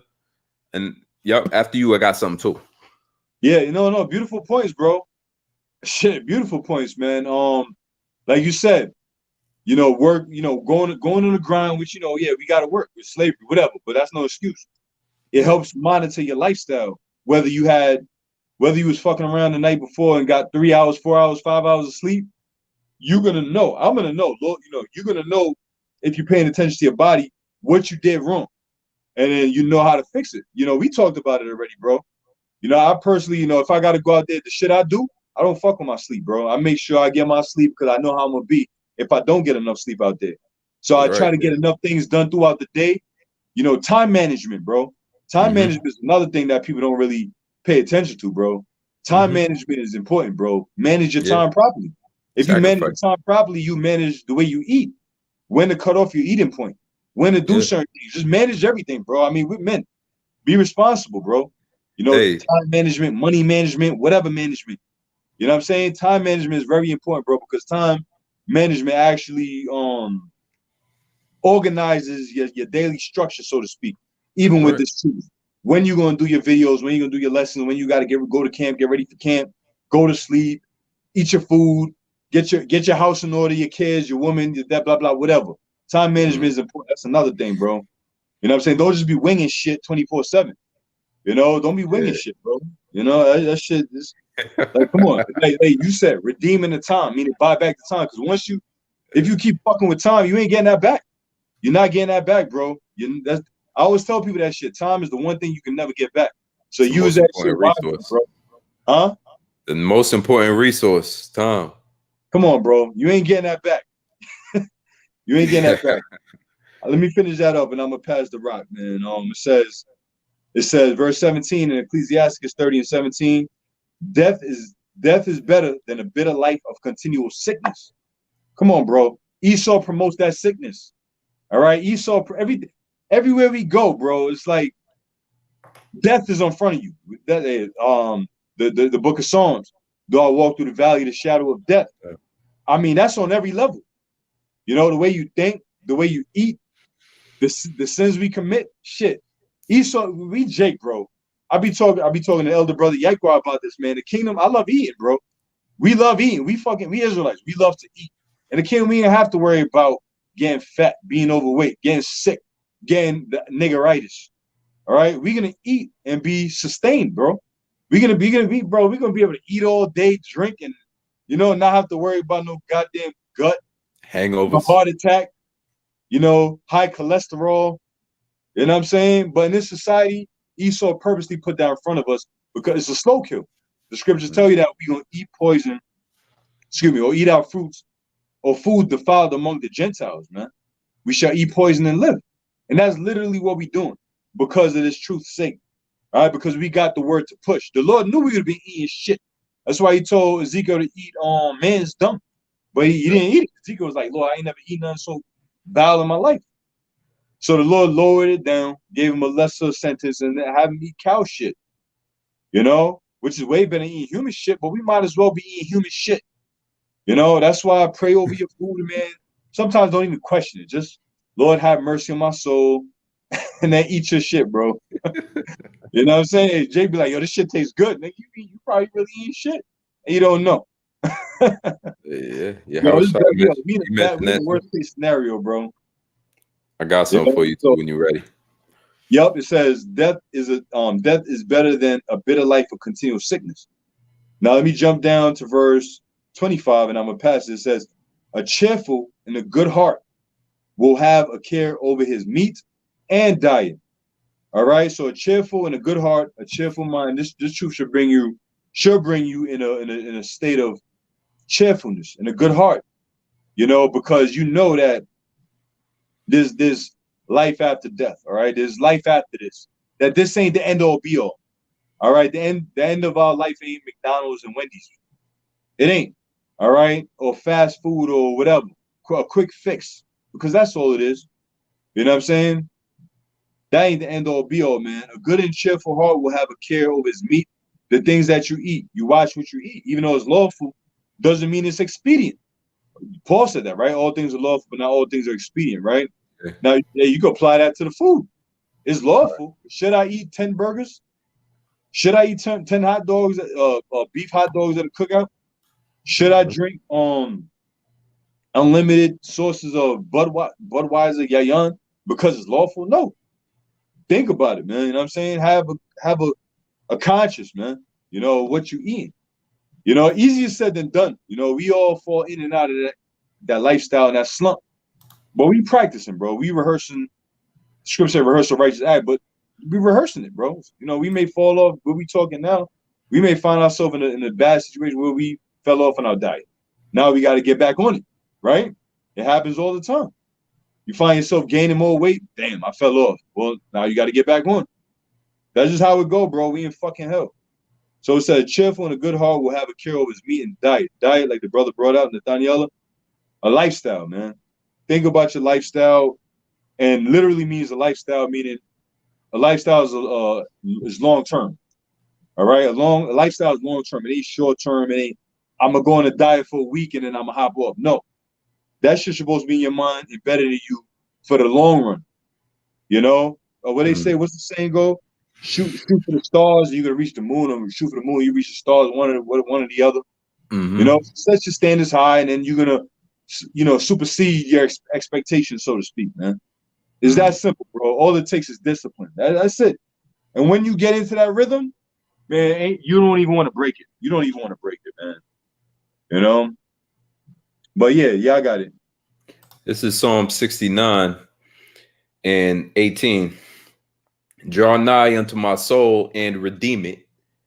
Deliver me because of mine enemies. We need deliverance. And King David spoke the same about it. Make sure this is David. Yep, this is Psalm of David. He says in verse 20, so he says, mine adversaries are all before thee. Or Salaki, deliver me from my enemies, verse 18. Verse 19, thou hast known my reproach. The Most High knows exactly what we're going through. What we going through? Eating this poison down here. Having to decide whether this food is going to kill me or give me some type of disease. And then having to go through all of that and not having enough money to eat it. All right. It says, in my shame and my dishonor, the Lord knows what we're dealing with here. Mine adversaries are all before me. You see Paul mentioning his adversaries, right? Which a little off topic, not too far. You got it's time. We living in a time in which our people want to acknowledge all of our situations going on without acknowledging our adversaries. They want to return back to the Son and the Father without acknowledging the adversaries that the Lord has set before us. He knows our reproach. It says, reproach hath broken my heart. I am full of heaviness. And I looked for some to take pity, but there was none. And for comforters, but I found none. And you go through this life, this existence, this vain existence that's we in right now. This pretty much alternate universe, if you compare it to the world to come, where we're going to be ruling. This place of darkness, this chains of darkness heavy about us. Of course, you're going to be all depressed and sad. And a lot of the foods you eat from the time you go to work and you waking up in the morning, you already had enough. If you in your right mind, you are already tired. You know, the least you could do is just try to put the right foods in your stomach, right? That's where discipline begins. And like we was going into healing last week, and you know, Abaratazah, next week we're going into exercise, because these things actually transform you. Hey, I'm a witness to it. These brothers is witness to it, how your food health and taking care of your gut, right? The brothers going into how the gut is interlinked with the mind, basically, and how your brain function has everything to do with what you eating. Earlier in the video, Ahmawan went into all the herbs and the minerals that you're supposed to be consuming on a normal day. And without those, what do? Who can you fight back against? It says, and I looked for some to take pity, but there was none, and for comforters, but I found none. Check this out. Verse 21, they gave me also gall for my meat. And in my thirst, they gave me vinegar to drink. Our enemies had one job back then, and they still do. Poison. When you go into the NLT, it says, but instead they give me poison for food. They offer me sour wine for thirst. What was brother just recognizing? Brother Nathaniel just brought it out. Red 40, leading to ADHD and all the other illnesses, foods that are illegal in other countries and legal here in America. This got to be this is Psalms 69 and 21. They gave me gall for my meat, and in my thirst, they gave me vinegar to drink. So Paul, yeah. Salaki, bro, if I may add, hey, that ties right into the prophecy of what they did to Yahushua. You heard? Yeah, Remember? they gave him all. How they did Yahushua? Right. You know? Which is like a mixture. It's a disgusting mixture. Some say it was piss in there. You know, some scholars say it was piss, which it wasn't. You can't get the Lord that, because he had to be a perfect blemish. But some scholars go off and say that. But it's also mixed with vinegar. We know that, with gall. You know, and so yeah, that's matter of fact, I think I pull it up right here. Matthew 27:34. They gave him vinegar to drink mingled with gall, and when he had tasted thereof, he would not drink. You know, that's the same thing our ancestors been going through with our enemies. They gave him who gave them that? The Romans, right? And so that's the situation. We still dealing with the Romans, the modern day Edomites, so-called white men. Verse 22. Let their table become a snare before them. So the most Paul, David is asking that the Lord set them up, give them one back. Matter of fact, let everything that they have, their table, let everything that they've earned, let everything that they worship, let everything that they worked hard for, all right, become a snare or a trap. It says, which should have been for their welfare. And that which should have been for their welfare, let it become a trap. So the Most High is going to take all of their prosperity away, which is their welfare. And he's going to return judgment upon their heads for that. All of this poison that he's been feeding us. And brothers just going into the poison of food. Then there's the air and the water, which all of this you need just to live and get by. So they'll trap and snare their own just to get at the children of Israel. Because at the end of the day, you see, it's all about the children of Israel. The elites of their own don't even care about the lessers of their own. That's why money, the rich and the poor have nothing to do with each other. I think the scripture says it's like a sheep and a wolf, lamb and a wolf. They don't mix, right? And so we asking for these same things, right? As we considering the things that we supposed to be eating, and we got to consider the times are old, because in the ancient world, what was Jake doing? Jake was just complaining about our situation endlessly. Right? When you go to Numbers 11:4, it says, in the mixed multitude that was among them fell a lusting. And the children of Israel also wept again and said, who shall give us flesh to eat? We remember the fish which we did eat in Egypt freely, the cucumbers and the melons and the leeks and the onions and the garlic. You see how there's starvation for excess, and Jake's need for convenience overshadows their need for salvation, and overshadows their reverence for the higher power, man. You know, you can't give up to your flesh, man. Here it is. Some days you got to do something called fasting in order to get things right for you. How are you going to do that when all you want to do all day long is eat? So it takes certain type of disciplines. That's why the Lord gave us that manna, right? He gave us that manna because of all of that crying we was doing in the wilderness, man. And that same lot is back here. Last scripture. This is Proverbs 23 and verse 20. It says, be not among wine bibbers, among riotous eaters of flesh. You know, people just overly consuming, man. You go to certain cookouts, family dinners and whatnot, banquets. You go to don't go to a all you can eat buffet. You're gonna see the worst of the worst there, man. You see it. That's about the most devious place you can dine at, man. All you can eat buffet, man. Be not among wine bibbers, among riotous eaters of flesh, for the drunkard and the glutton shall come to poverty, and drowsiness shall clothe the man with rags, meaning you always sleeping. My father used to say, nothing to come to a sleeper but a dream. You know, we talking about this. The scriptures go into proper etiquette. The brother brought it out last week. When you eat in proper etiquette around brothers, Jake always got their hand in the dish first. And really, if you can master food, which is one of them, you know, gluttony is one of the super demons out here, especially in America. When you can master your intake of food, and you can master your diet, which the brother's going into, it's a way of life, and you can master these things through your Yahweh Shem Yahushua. Now that you know it is beneficial for certain things like focus and energy. When you can master that, man, you can master all types of things. And once again, you could increase the amount of times you fast. You know, you can't be that guy that fasts once a year on the Day of Atonement. You can't be that guy, man. You know what I'm saying? Through the spirit, this brother, hey, you know, he pushes me to, you know, get in that spirit a lot. You know, the elder, you know, Ahmawan, push him in, and I challenge brothers as well out there, man. Increase your amount of fasting. Now that's the real sacrifice right there. You know, and if you could do that, you could definitely take care of your diet. Y'all brothers got it. Good, Nathaniel. So, you know, that was another point that I wanted to mention, was actually fasting.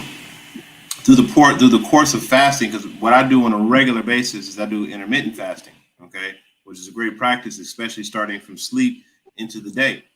The very first thing that a lot of people eat is breakfast, which breakfast goes into what we call break fast. What fast did you just come off of? You just came off of a sleeping fast, because when you sleep, you fast. You don't eat anything, and your body goes into recovery mode.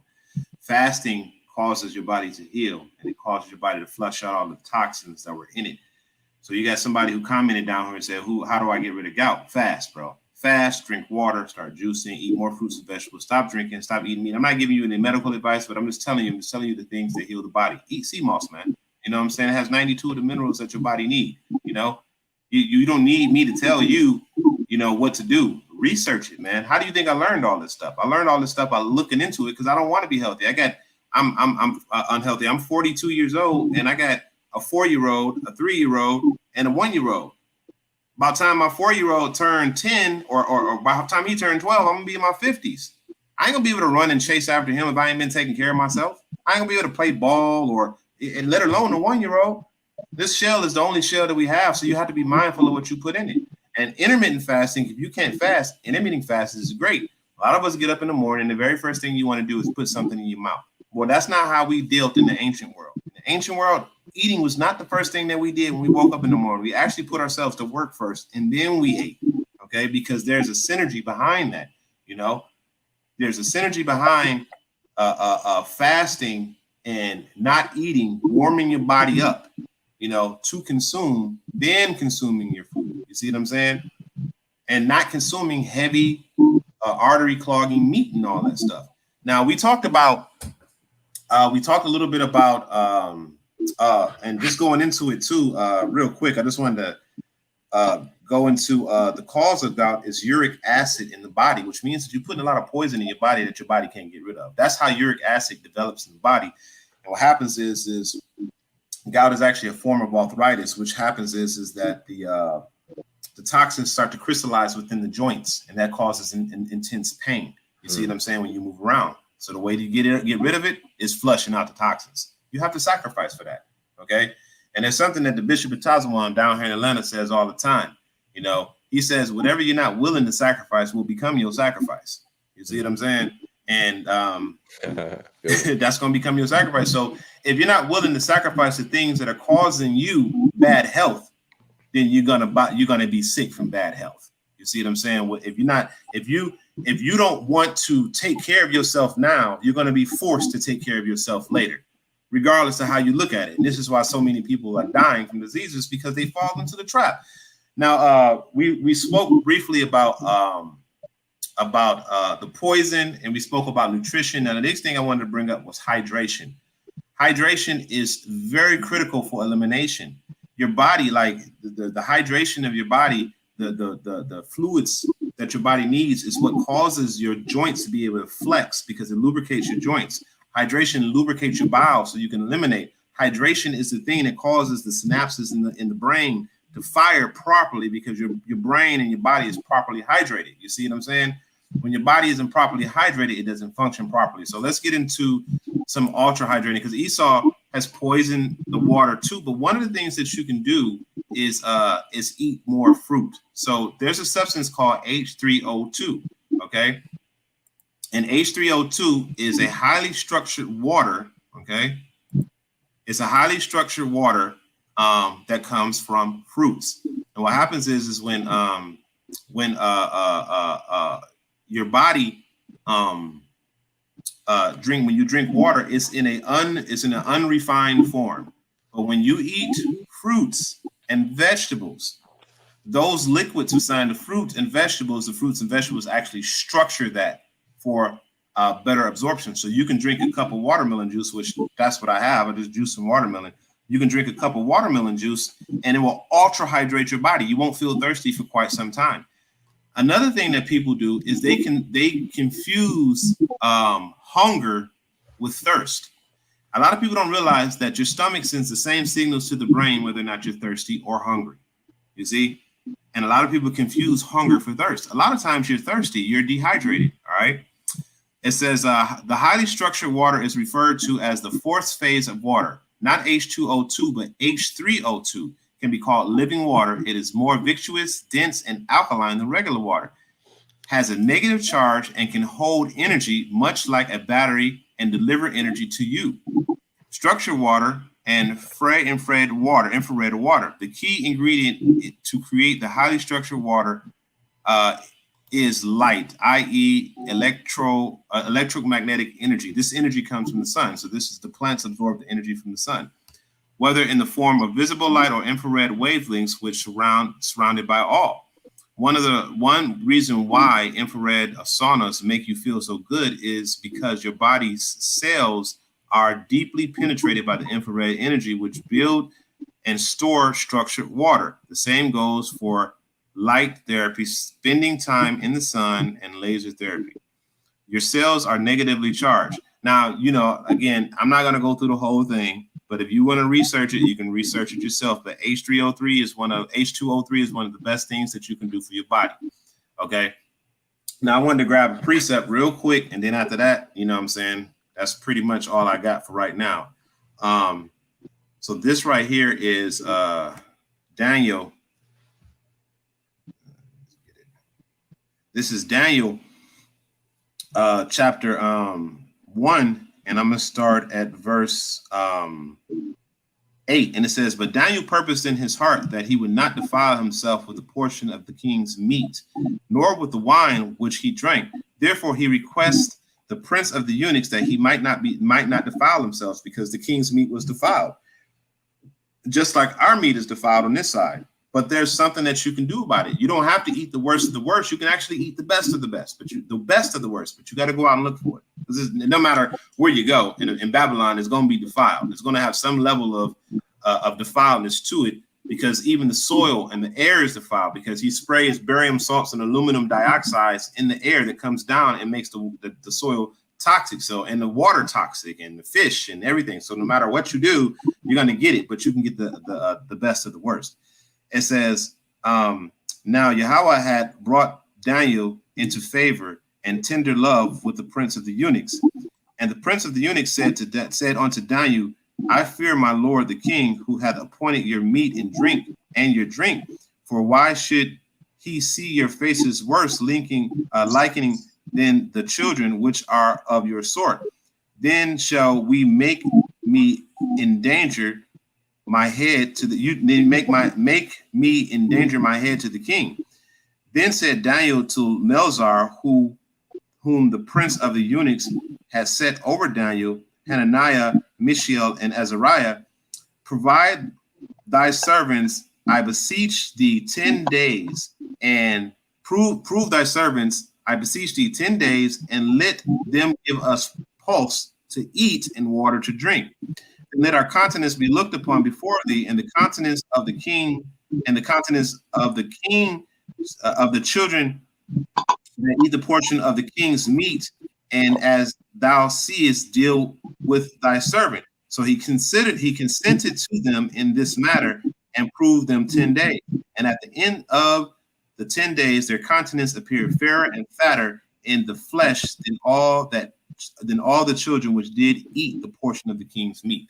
Okay, so that's exactly what's happening here in Babylon. When you look at the people that consistently consume the king's meat, that consistently consume the things that come out of this nation, you can see the death and you can see the decay and you can see it in their behavior, how bugged out they are. You know, I just read an article today where a woman killed her boyfriend because they were fighting over who get to use the microwave first. Now, how bugged out is that? First of all, the microwave radiates your food.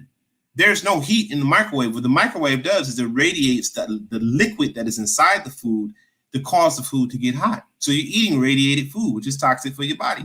But how bugged out do you have to be in the mind to kill somebody because you wanted to use the microwave first? You see what I'm saying?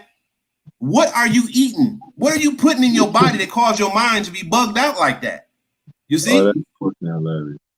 And when you go into that scripture, you learn that, wait a minute, if we eat those things that the Lord told us to eat and stay away from the things that the king is trying to put in our face, we will have more life and vitality. You see? But this takes effort. This takes a little bit of work. You got to learn what to put in your body, because what have we been taught all our lives? Huh? McDonald's, hamburgers, cheeseburgers, fried food, fried this, fried that. You know, we haven't been taught those things, the grains that we should eat, the brown rice. We eat a whole lot of white rice, potato chips, starches. All of these things turn into sugar in the body, which is toxic for the body, raising those insulin levels to the point to where you become insulin resistant. And once you become insulin resistant, it is almost impossible for your insulin levels to come back down to normal. Okay. The insulin levels is directly the reason why your body, you continue to crave to eat the sugars, is because what happens is when your insulin levels is raised to a point, there's a receptor inside the brain, a chemical inside the brain that's released. It's called dopamine. Okay. That dopamine is something that is released when your body receives a sort of pleasure. So when you go and you eat when you're craving a candy bar, right? Your body wants that pleasure from that candy bar that you're about to eat. When you eat it, it spikes your insulin levels, which causes your dopamine levels to be released because you're sitting at pleasure and you get that satisfaction. You see what I'm saying? And that's the trick. And with your insulin levels consistently raised high, eventually you'll get to the point to where you become insulin resistant, and that's when diabetes, heart disease, high blood pressure, and all those things kick in. You got it out. Yeah, that's a heavy point you made, bro. Because dopamine, that's where you get the term dope from, literally. Dope. I didn't know that. Yeah, bro. Yeah, 100%. 100%. Because dope, anybody that did dope, that's the exact reward sensors that your brain signals to your body. When you do dope, that high that they feel, whatever. I ain't never fucking did dope, but people that do dope, whatever reward sensor that your body signals for that particular pleasure is the same thing. That's why people that's why people become addicted to instant gratification. That's another way. That's another way to phrase it. Instant gratification. Anything that gives you instant gratification in Babylon ain't good for you. Because what does Babylon promote, bro? Death. All right. Anything that's instant gratification in Babylon, it causes death. All right. Point blank, period. I don't care what it is. If Esau pushes it, then we should be going the other way. You know what I'm saying? Fasting and refraining from certain shit. It don't always got to be food either. It can be certain activities that get your dopamines high, and sometimes you just gotta fall back from it and really, really check yourself to see if that's who you are. Are you a dope fiend? All right. Are you a dopamine fiend? Are you a fiend for dope? I'm not just talking about dope. I'm talking about whatever it is that kick them signals off in your brain. It could be a McDonald's. Hey, kids, children, they dope fiends, because when they mom's like, yeah, we gonna go get some McDonald's, how them kids start acting, bro? They act like, there you go, brother. That's exactly how they start acting, man. You know, like fucking crack. You know, because that's that dopamine, that's that instant gratification. Now you can, with discipline, you can tweak it to really reward yourself. You do something for that reward, like drinking. Don't drink throughout the whole fucking week. Drink on the weekend. Reward yourself. Bust your ass during the week, and then drink on a Friday or Saturday. Reward yourself so that now you got something to look forward to. You know, when you eating, even eating could be a reward.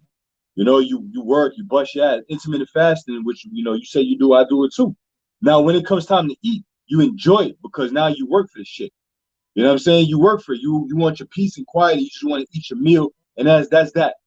How they say I think you put the not Socrates, one of philosophers, let food be that medicine, but there's another one. Sabi said it.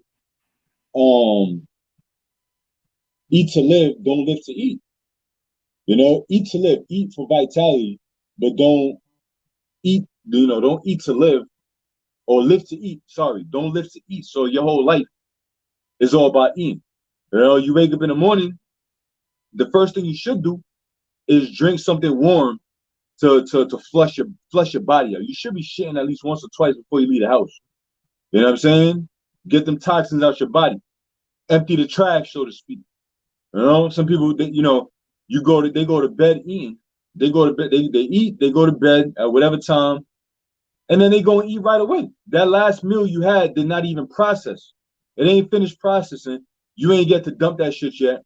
You know, and that's why a lot of people wake up hungry, because you eat right before you go to bed, not right before you go to bed. Now what your body did throughout that whole 7 to 8 hours or whatever, however long you slept, is processing that food. So now when you wake up, you tired as hell because your machine was functioning all night. All right, you didn't give it a break. You know, so intermittent fasting is a beautiful thing. And matter of fact, I pulled up a matter of fact, hold on, before I pull up the precepts I got, I just wanted to, because I had to look it up myself, bro. I couldn't believe that shit. Right here. Actual facts, bro. That shit crazy.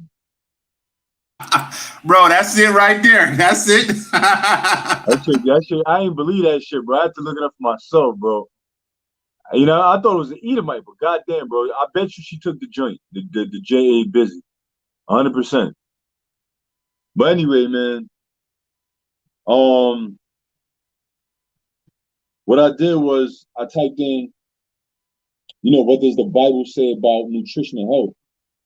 And a couple things come up. Most of these are in the ESV, so I'm gonna just read it as it is, as it's saying on the screen, and read what's might be beneficial for this lesson.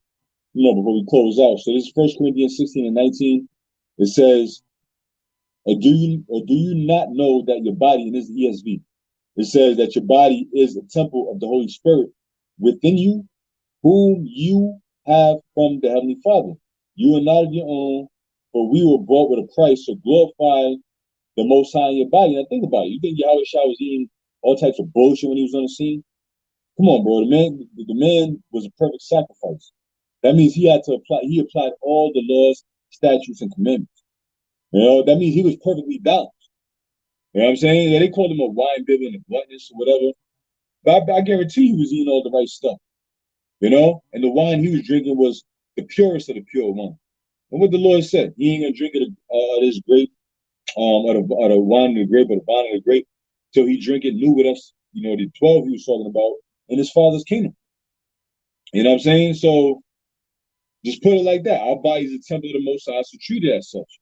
This is our vehicles, and I said this in the herb video, but this is our vehicle that drive us through our daily basis, to go to camp, to go to work, to do what we got to do. Treat it as such. There's Genesis 1:29, and the Heavenly Father said, or the Elohim said, behold, I have given you every plant yielding seed that is on the face of all the earth, and every tree with seed in its fruit. Ye shall have them for food. And that's another thing. Your food, your fruits, your vegetable, it should all have a seed. Okay? If it don't have a seed, then it ain't real.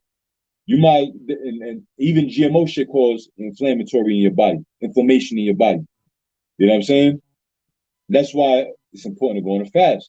Fast will help balance out, the BS that we're eating and drinking and taking in. Even though we trying, go on a fast. That's why intermittent fasting will probably be, your best bet, because it don't have to be 24 hours. It could be 18-hour, 16-hour window of not eating out of 24 hours, 18, 20, however you want to do it, slicing and dicing. Consider 8 hours of sleep and 8 hours of not eating, you got your easy 16.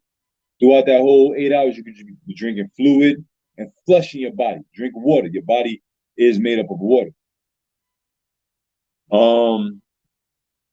This is Proverbs 23 and 20, ESV again. It says, be not among drunkards or among gluttonous eaters of meat, for the drunkard and gluttonous will come to poverty, and slumber will clothe them with rags. You see, so being a drunkard and a gluttonous and eaters of meat and just gluttonous, you come to poverty.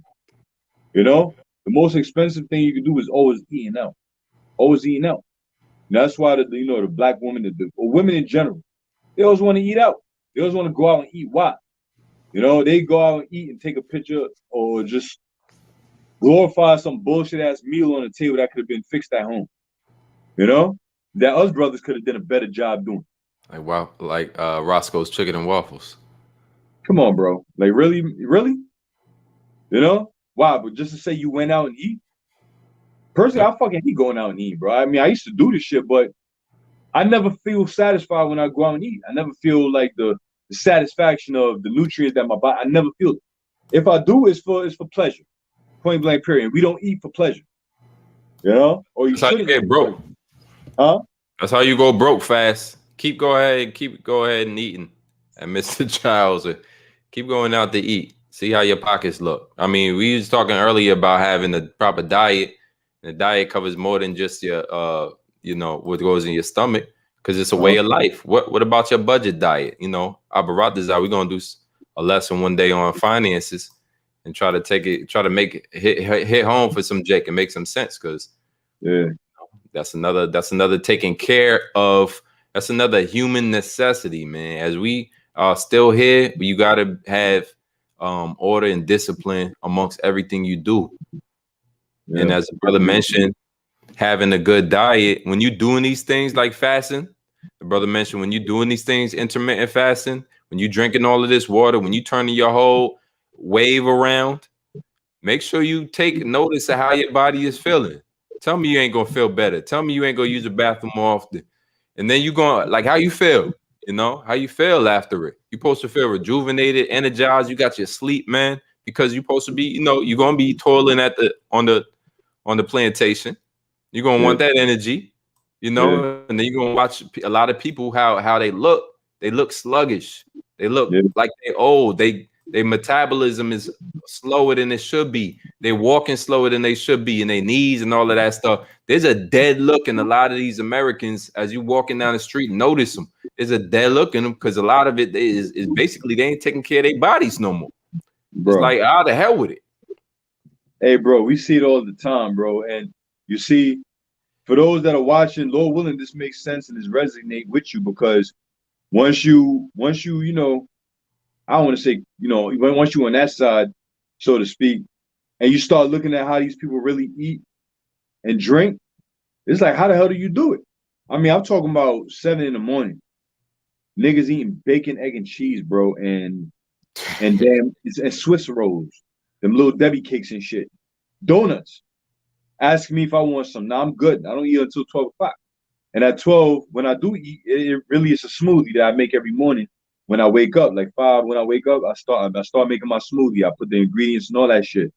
And I'll eat down to 12. But from 7, or from the time I wake up to 12, when I do break that intermittent fasting, is water, is black coffee, which that helps me go to the bathroom straight up. Black coffee, water. I drink spirulina around 10, and then more water, and then 12 I have the smoothie, and then I don't eat until I get home like around 3, 4 o'clock. Not even. I'll probably work out a little bit, and then around 4, 5, 6 o'clock, then I'll eat, and that's that, and then repeat the same day. But it's bugged. That's just what I do. Through the spirit, that's just what I do. And even working this particular job, helped kept that rhythm. 12 o'clock the smoothie. After a workout, if it ain't the Sabbath or my rest day, 5, 6, 7 o'clock. 7 o'clock the latest. I try to cram everything in. That's why, like you said, bro, Lord willing, even time management is another thing you gotta kind of work on if you can, to the best of your ability. Hey, 1 Corinthians 4, 14 and 40. Let all things be done decently and in order. If you can organize your shit, organize it. There's nothing wrong with that. Mm-hmm. But anyway, reading on Proverbs 23 and 20, it says, ESV, it says, be not among drunkards or among gluttonous eaters of meat, for the drunkard and glutton will come to poverty. All right, will come to poverty. You always eating and drinking, you gonna go broke. You're gonna go broke if you always eating and drinking. Always want to go out and eat. Always want to eat these fast foods. Always want to, buy liquor. You're gonna go broke. Believe that, all right? And slumber will clothe them with rags. So always sleeping. That's another thing. Always sleeping. Some motherfuckers don't, it depends on your schedule. But if you ain't working, you waking up at damn near 11 o'clock, 12 o'clock, high noon. What the hell are you doing? Right. What are you doing? You waking up damn near 12 o'clock in the morning every day, you ain't working. If your schedule allows you, if you're doing graveyard shifts and that's the time you wake up, I'm not talking about you. But if you up all night drinking, eating, playing motherfucking Call of Duty, GTA 4, what are you really doing? What are you doing? Hey, bro, that's a fucked up lifestyle, bro. I'm gonna say it like it is, a real fucked up lifestyle.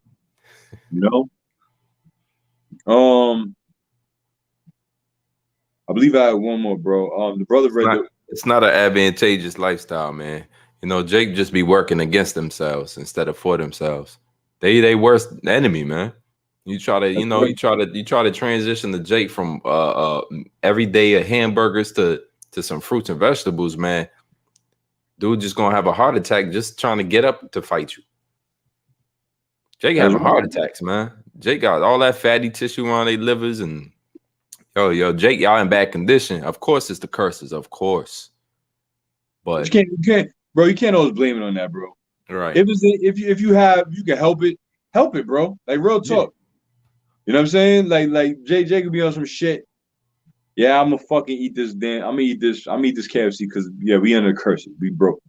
Come on, bro. That's a real fucking slumped up mentality, bro. You know what I'm saying? Yeah. How does that help you grow? If you're around a brother like that all the time, how does that help you? A brother that's saying that shit, man. Right. You know what I'm saying? Come on, bro. How does that benefit you? and two, like, if I could say, bro, cook, man. Cook. Yeah. There you go, bro.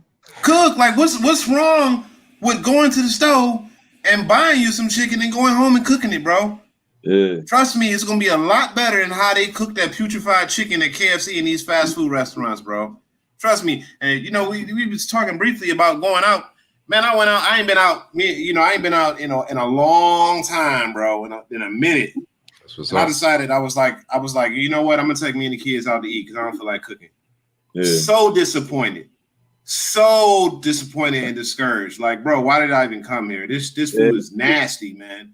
You know what I'm saying? You just spent all that money on it, right? Yeah, and I just spent like $100 on all of us to eat, and we didn't even eat it. It was super salty. You know what I'm saying? And we're just thinking like it's like full of cheese and grease and oil and whatever else they cooked on the grill, and we just sitting here like, man, I don't even want this, man. You know what I'm saying? This is just disgusting. And then I'm thinking to myself, I could have made this at home, and it would have been so much better. But Jake is lazy. They want, like your brother said, instant gratification. I gotta have it now. When you're not understanding, delayed gratification is much more rewarding. Yes, sir. Yes, sir.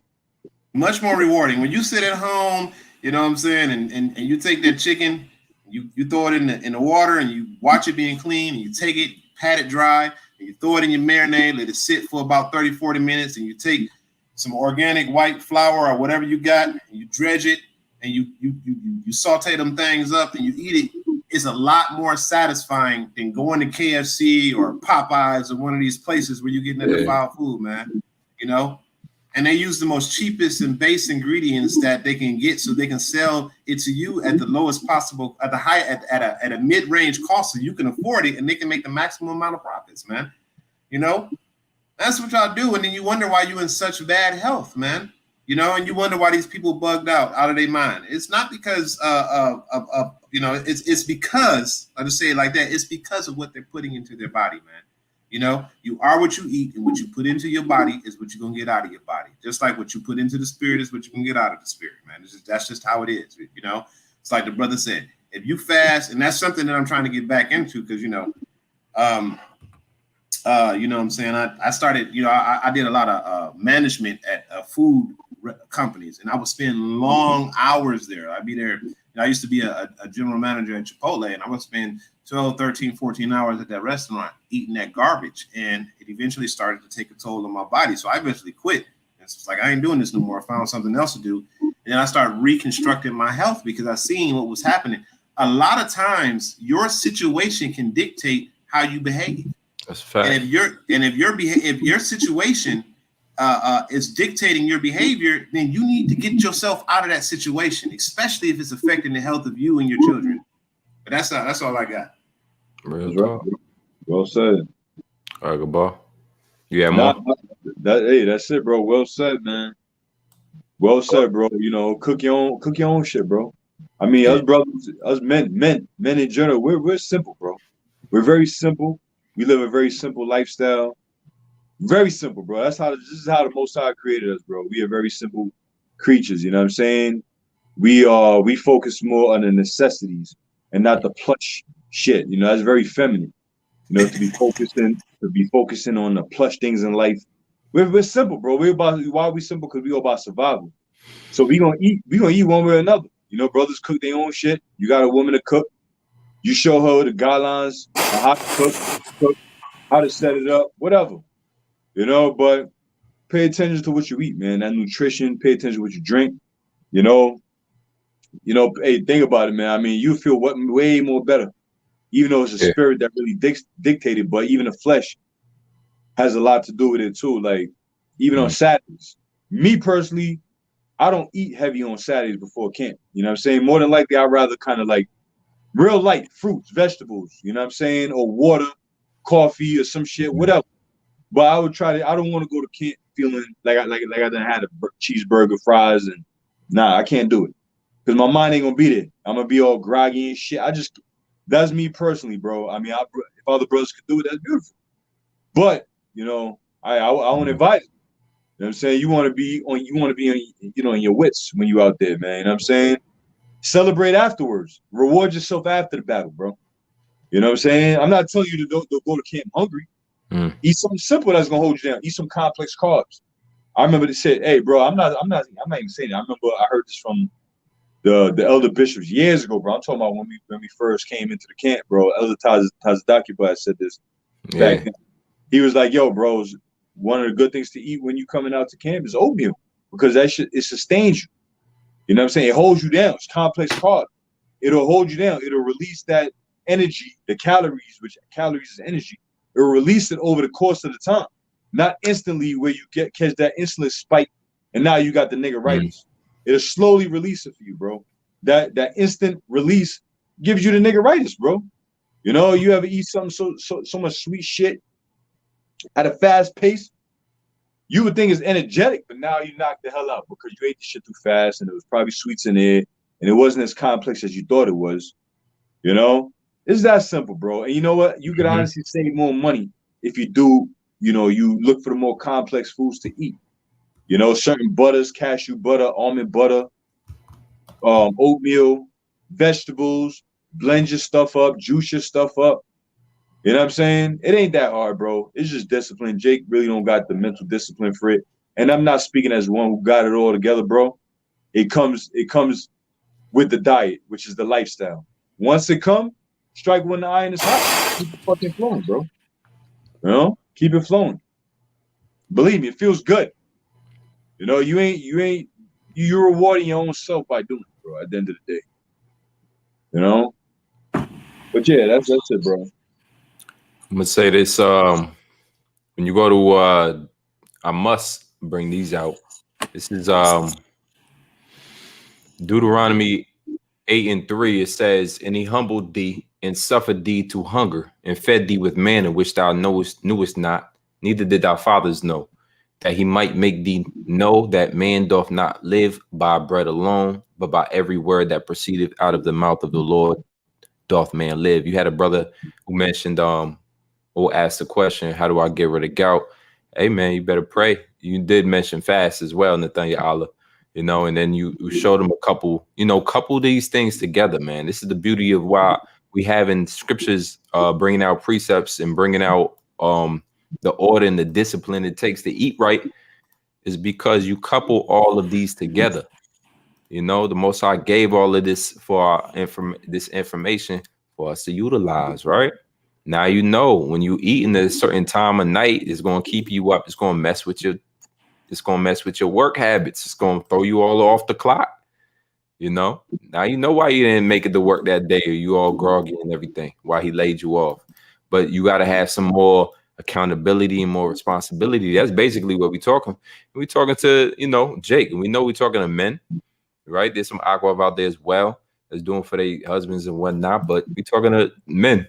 It takes a lot of discipline to change certain ways that's been, just like you said, 30 years of eating bad habits you can't fix in 2 months. Nope. It takes a lot of discipline to take out these bad habits, man. They say it take what, 60 days, something around, just to form a habit. Nah, some say 30. Like 30. Let 20, like 3 weeks. 3 weeks. Mm-hmm. Yeah, it's 29 days. I don't know if I'm muted. 29 days, they say, is what forms a habit or to break a habit. So whether or not you're forming a new habit or breaking the habit, it takes like 29 days. Which essentially that means now your body becomes normalized to it. It's not a fight no more. What we talking about, these things, it seems for some Jake, it seems way out there. Like, yo, I can't, man. I'm so used to my Twinkies in the morning. But that's the issue. You shouldn't be no used to no Twinkies, man.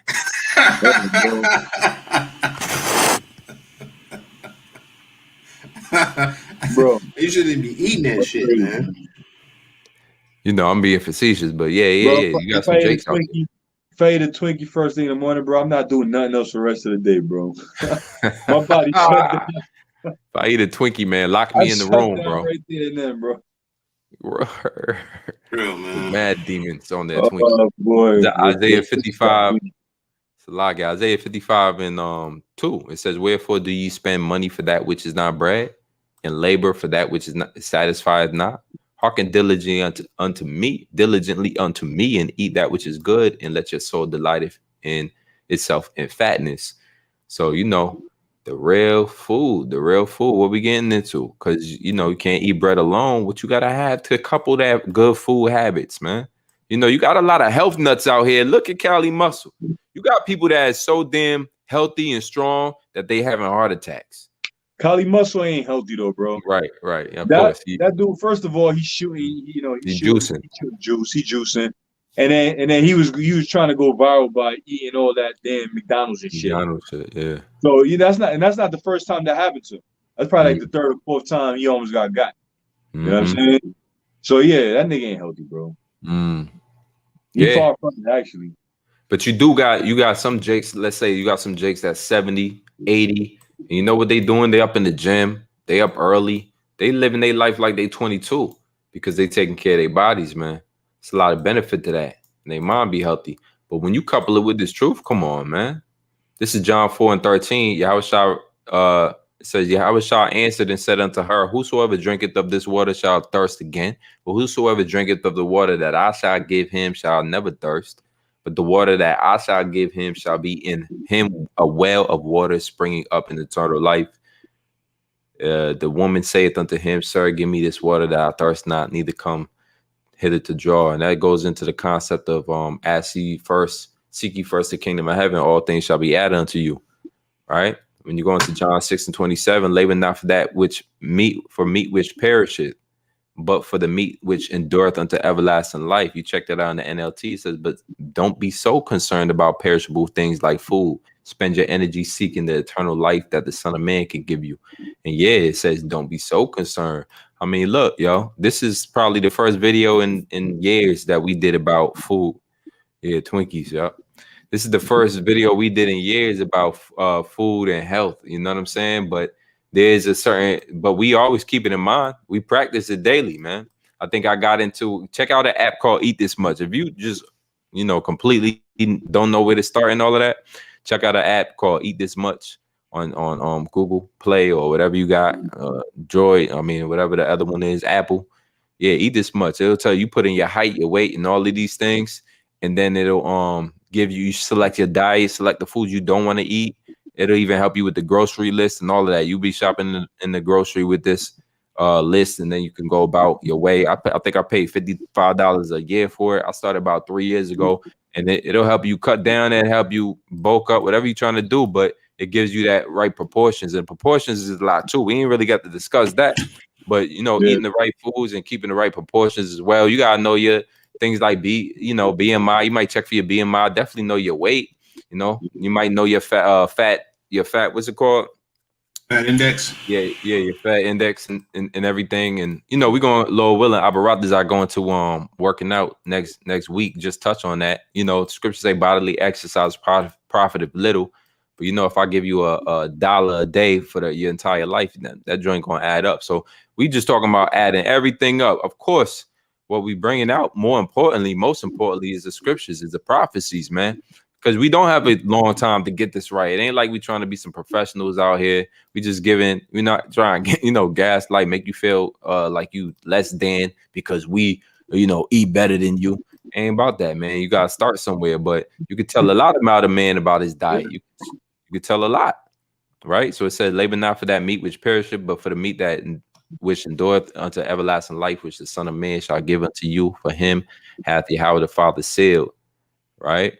So there it is. That's the major meat. That's the major intake is what's coming in here, which is this truth, right? There's wisdom, but of course you can't. Here it is. You super wisdomed out, and then your eating habits is terrible. You can't even control your appetite. Guess what? Guess who else couldn't control his appetite? Esau. How do you think he ended up in that position? What did he do? What was the whole deal with Esau? That red pottage, man. He was starving. He just wanted that instant food. He didn't care if it was cooked, nothing. You know what I'm saying? He's the original glutton, man. That's right. Right, yeah. That's right. So that's how we was able to, our forefather Jacob was able to supplant him. And then even dealing with our father Isaac, he fell to that same, stead, because he came in and asked Isaac, thinking it was Esau, I'm hungry. And Rebecca tipped him off. Yeah, your father's hungry. You could go in there right now and play like you Esau and he said, feed me unless I die. So guess what? You got two situations where men was tricked out of their hunger. So, you know what I'm saying? You got curved. Sometimes you got to be in the spirit to curve things. And what the brother brought out early was important. I'm just ending with that. And then unless y'all brothers got some more, I'm going to end it with that. Is that your sacrifice, anything that's you can't give up easily. What you said, the sacrifice. I said whatever you're not willing to sacrifice will become the sacrifice. Yeah. You want to expound on that real quick? Yeah. So basically, you know what I'm saying? If you're not willing to sacrifice, just to stay on topic where we're on, if you're not willing to sacrifice those things that are causing you to potentially have bad health, then you're gonna get bad health. You know what I'm saying? You're gonna get bad health because you're not willing to sacrifice those things that could potentially cause you to get bad health. You're not willing to eat properly. You're not willing to exercise. You're not willing to detoxify. So all of those things that you're not willing to do for good health, I'll just put it to you like that, then you will sacrifice your health in the long run. You see what I'm saying? Just to expound upon it a little bit. So if you're not doing those things necessary to take care of your health, then you will sacrifice your health and you will have to take care of yourself. And normally when you're forced to take care of yourself to be healthier, it's too late. You're past the point to where you actually can get healthy again because you've already broken down to the point to where you're past redemption. This is why you get a lot of people that get these cancers and heart disease and all that stuff. And the only thing they can do is just go to Esau to buy their time because they sacrifice their health for pleasure. Yeah. You know what I'm saying? That's basically what it is. There's a term for that, bro. It's called preventative maintenance. Yeah. You know what I'm saying? Preventative maintenance. In other words, you maintain something to prevent something. Yeah. If you constantly taking your vehicle for a not checkup, but tune up, regular service, you're doing that not because it's broken down. You're doing it to maintain it in the long run. Same thing with the body. You don't wait for the last minute. You don't wait for your oil light went on, but you still beating that shit down. Now your motor, your engine is just friction against friction, motor against motor, steel against steel. Now the shit done torn down. Now you got to change the whole, engine head, preventative maintenance. So now the things we did, like we did the herb lesson last week or something like that. A lot of herbs we went into, it's not so much that we need it, but it's a preventative maintenance. It's things to maintain you to prevent certain shit in the future. We're still fairly young men, all right? we in our 30s, 40s. The brothers is 40s, early 40s. That's young. That ain't fucking old, bro. You know, really, it ain't old. We really supposed to be in our prime, but the things we do take, eat, and the precautions and all that is preventative maintenance, bro. Before we get to the point of no return. You know what I'm saying? So when brothers go into certain herbs, people are like, oh, why do you need that? I don't need it. It's preventative maintenance. And the Lord, when you need it, it's gonna be too late. How about that? When you actually do need it, it's gonna be too late. Now you gotta go to Esau for some shit. Now he gonna hook you on some shit that you gonna always need for the rest of your life. When you come off of that shit, you're gonna go on withdrawal. And then you're gonna be done. You know? Hey, bro. Huh? Yeah. I was gonna say, Salaki, I was gonna say that's what they do. You see, because Esau whole MO is to wipe us out on both ends. You see what I'm saying? To wipe us out in the food and then prescribe the medicine to finish the job. You know, my ribs, just to give you a quick example, because I have example of these things, you know what I'm saying, in my life to prove that. My ribs father, right? The year that my eldest son, not my eldest, but our first son together, the year that he was born, we had a baby shower, man. Dude was healthy looking, strong, you know, looking good. The next year, he found out that he had cancer, right? You could beat cancer. Cancer is something that you can beat if you start putting the right foods in your body, because it can't survive in an alkaline environment, right? Right. He went to Esau, right? What do you think he died from? Do you think he died from cancer? Chemotherapy? No, he didn't die from chemo. He died from liver failure because the poisons that they were putting into his body caused his liver to fail. I heard about that. You see? Yeah. So it's like his whole MO is to kill you. And see, he hires people in these death shacks that they call hospitals and train them in the ways of death. And they think that they're administering care to you because that's how they were trained, but they're really giving you the things necessary to kill you. And they don't even realize what they're doing. You know what I'm saying? They think that they're doing procedures and helping you because that's what they were taught, that these things help. But in all actuality, these things are designed to kill you. What you said about nitrates? Nitrates, for instance, going into that, a lot of us eat sausages. You know, a lot of us eat when you go to the store and you see those deli meats inside the case, and you bypass the ham. You don't want to eat that, and you say, okay, let me get that chicken right there. Let me get that turkey. You know, but not realizing, have you ever asked yourself the question, how is that looking fresh like that after all this time? Because they put something inside of the meat called nitrates, right? And the nitrates inside of the meat causes cancer. No, not like, okay, well, it could cause cancer. No, they have definitive studies that have proven beyond a shadow of a doubt that when they've done these studies in lab mice and they feed them these nitrates, that in a very short period of time, those rats that ingested it had full-blown cancer. Full-blown cancer. So now you have the hot dogs or the food that's full of these sodium nitrates and these different chemicals, right? Then you have the food, the sprayed with all of these chemicals. You have the seedless, GMO, genetically modified foods that you eat. Then you have all of the junk food that you eat and you put into your body, right? And then you start getting all of these diseases because you're just enjoying yourself and not realizing, that a lot of times things that taste good ain't good for you. You know what I'm saying? A lot of times things that taste bad, the bitter stuff is actually really good for you, but you don't want to take that to make you healthier. You don't want to do that. Did you know that there's a direct correlation between what you eat and different types of worms and parasites that are in your body, like hookworms, roundworms, tapeworms? There's a direct correlation. A lot of times when y'all jakes out there, y'all get these desires late at night for different types of food. It's not even you. That's the parasite excreting a chemical inside of your body that's tricking your brain into thinking that it's you doing that, but that's the parasite that's craving that stuff. And the parasite is telling your brain that you want it so you can go and eat it. You see? So there's a direct correlation between those things. So when you eat these type of toxic foods, like foods filled with nitrates, you are actually putting cancer inside your body, man. And this is why you bugged out. Let me tell you something about parasites. These parasites, they will crawl into your brain like trichinosis. A lot of people think that, oh wow, we can eat pork because they got rid of trichinosis. No, fool.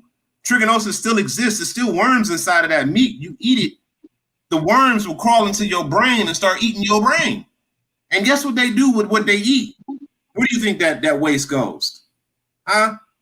That shit, they shit inside of your brain, inside of your body. And you become more bugged out. You know, that's what happens. You know what I'm saying? And this stuff is a real deal, but Jake don't really look into all these things. And this is why so many people are sick and fat, and why like 60% of Americans are obese, you know, because you don't watch what you eat. And before you know it, it done snuck up on you. You can't touch your toes no more. You can't see your genitalia anymore. You know what I'm saying? You got Dunlap syndrome. Your belly done lapped over your belt. You know what I'm saying? You know? And you don't want to do, you don't want to do, you don't want to take the sacrifice to make yourself better, man. All right. You know what I'm saying? I think we good. Hey, Gabar, you got anything you want to close out with, man? Yeah. Matter of fact, you know, hey, to bring balance, you know, I mean, the whole class segment was balanced. But, you know, Spirit just hit me like not too long ago, last minute, to just bring this out. You know what I'm saying? Because what we doing, what we said, it was wise counsel, wise advice. You know what I'm saying? It's prudent. It's prudent. It's not a commandment. We ain't commanding nobody to go, you know, we ain't need a commandment, but it's prudent. You know, it's wise. A wise man, a careful man, a joyful man would take care of his meats and his diet and all that, like the scriptures say, all right? But I'm going to bring out the scripture, Colossians chapter 2, verse 16. And we may have new listeners coming fresh out the world who probably just ate pork last week and just found out they couldn't eat pork. You know, we understand that it's going to be their battle, their walk, their struggle to have to fucking put that shit off eventually.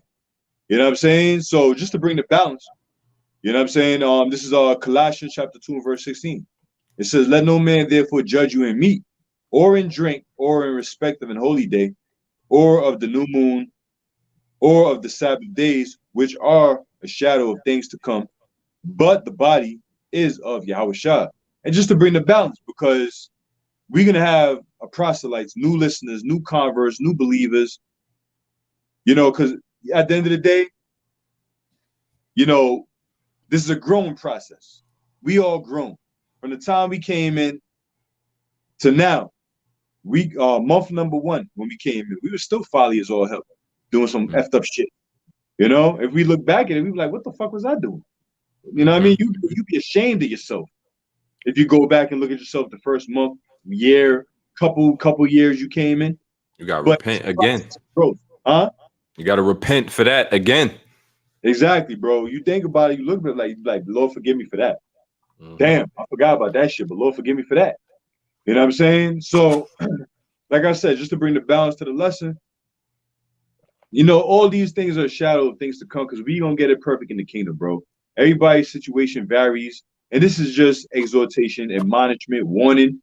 Take care of your health, take care of your body. I mean, nobody ain't gonna force feed you bananas and prunes and water.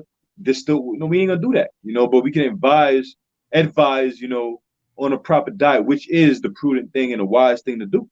You know, if you really care about yourself and you really care about your well-being, your diet, your lifestyle, point blank, period. You know what I'm saying? Because then Jake cares when it's too late. Jake want to get right when it's too late.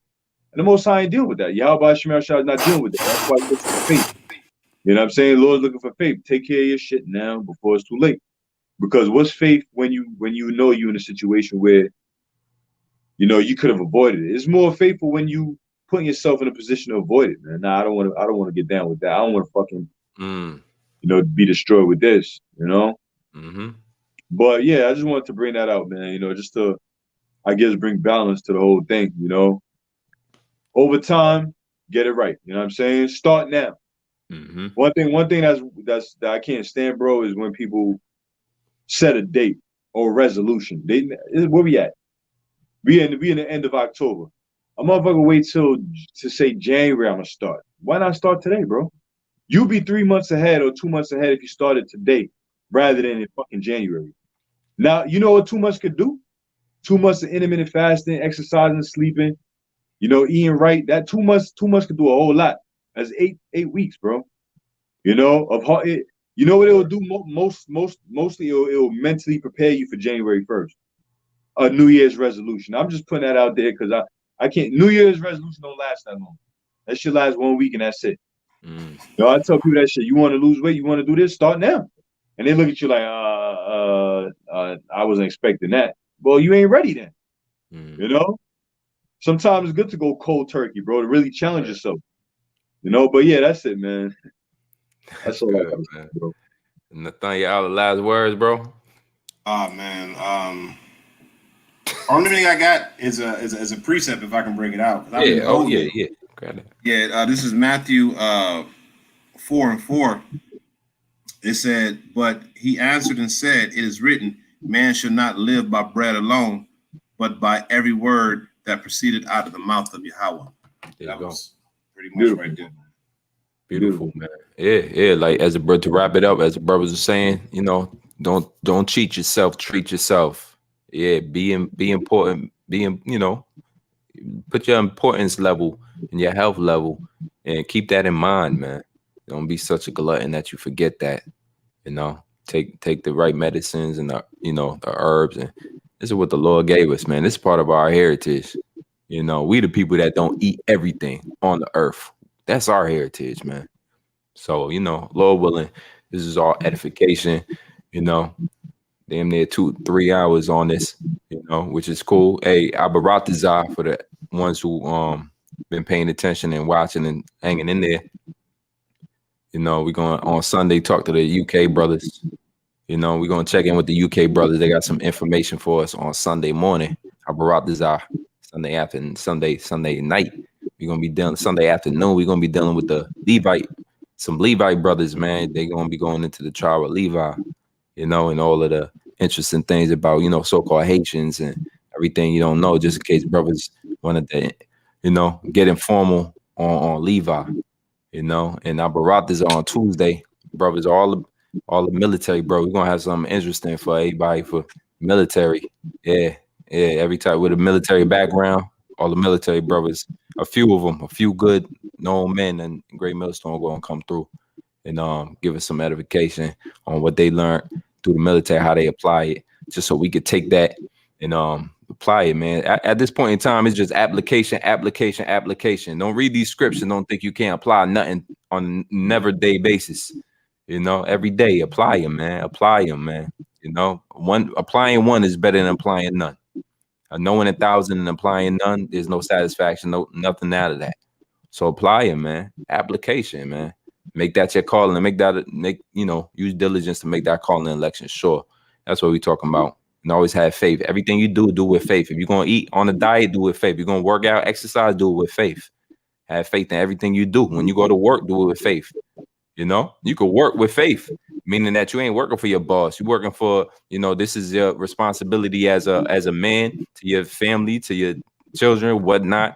You could ignore all of the rest of this shit, you know, and just do what you're supposed to be doing, you know, zone out, so to speak, you know. All right. So, hey, you know, we want to give all glory, honor, and praise to Yahweh, Bahashem, Yahweh Shah, Bahashem, Rakakwadash. Again, double honors to the apostles and elders who rule well over the flock. Shalom and salutation to all you brothers out here pushing the words of truth and sincerity, real soldiers of the Lord. And shalom to all the Ak and the Aqua paying attention, scattered Israelites abroad.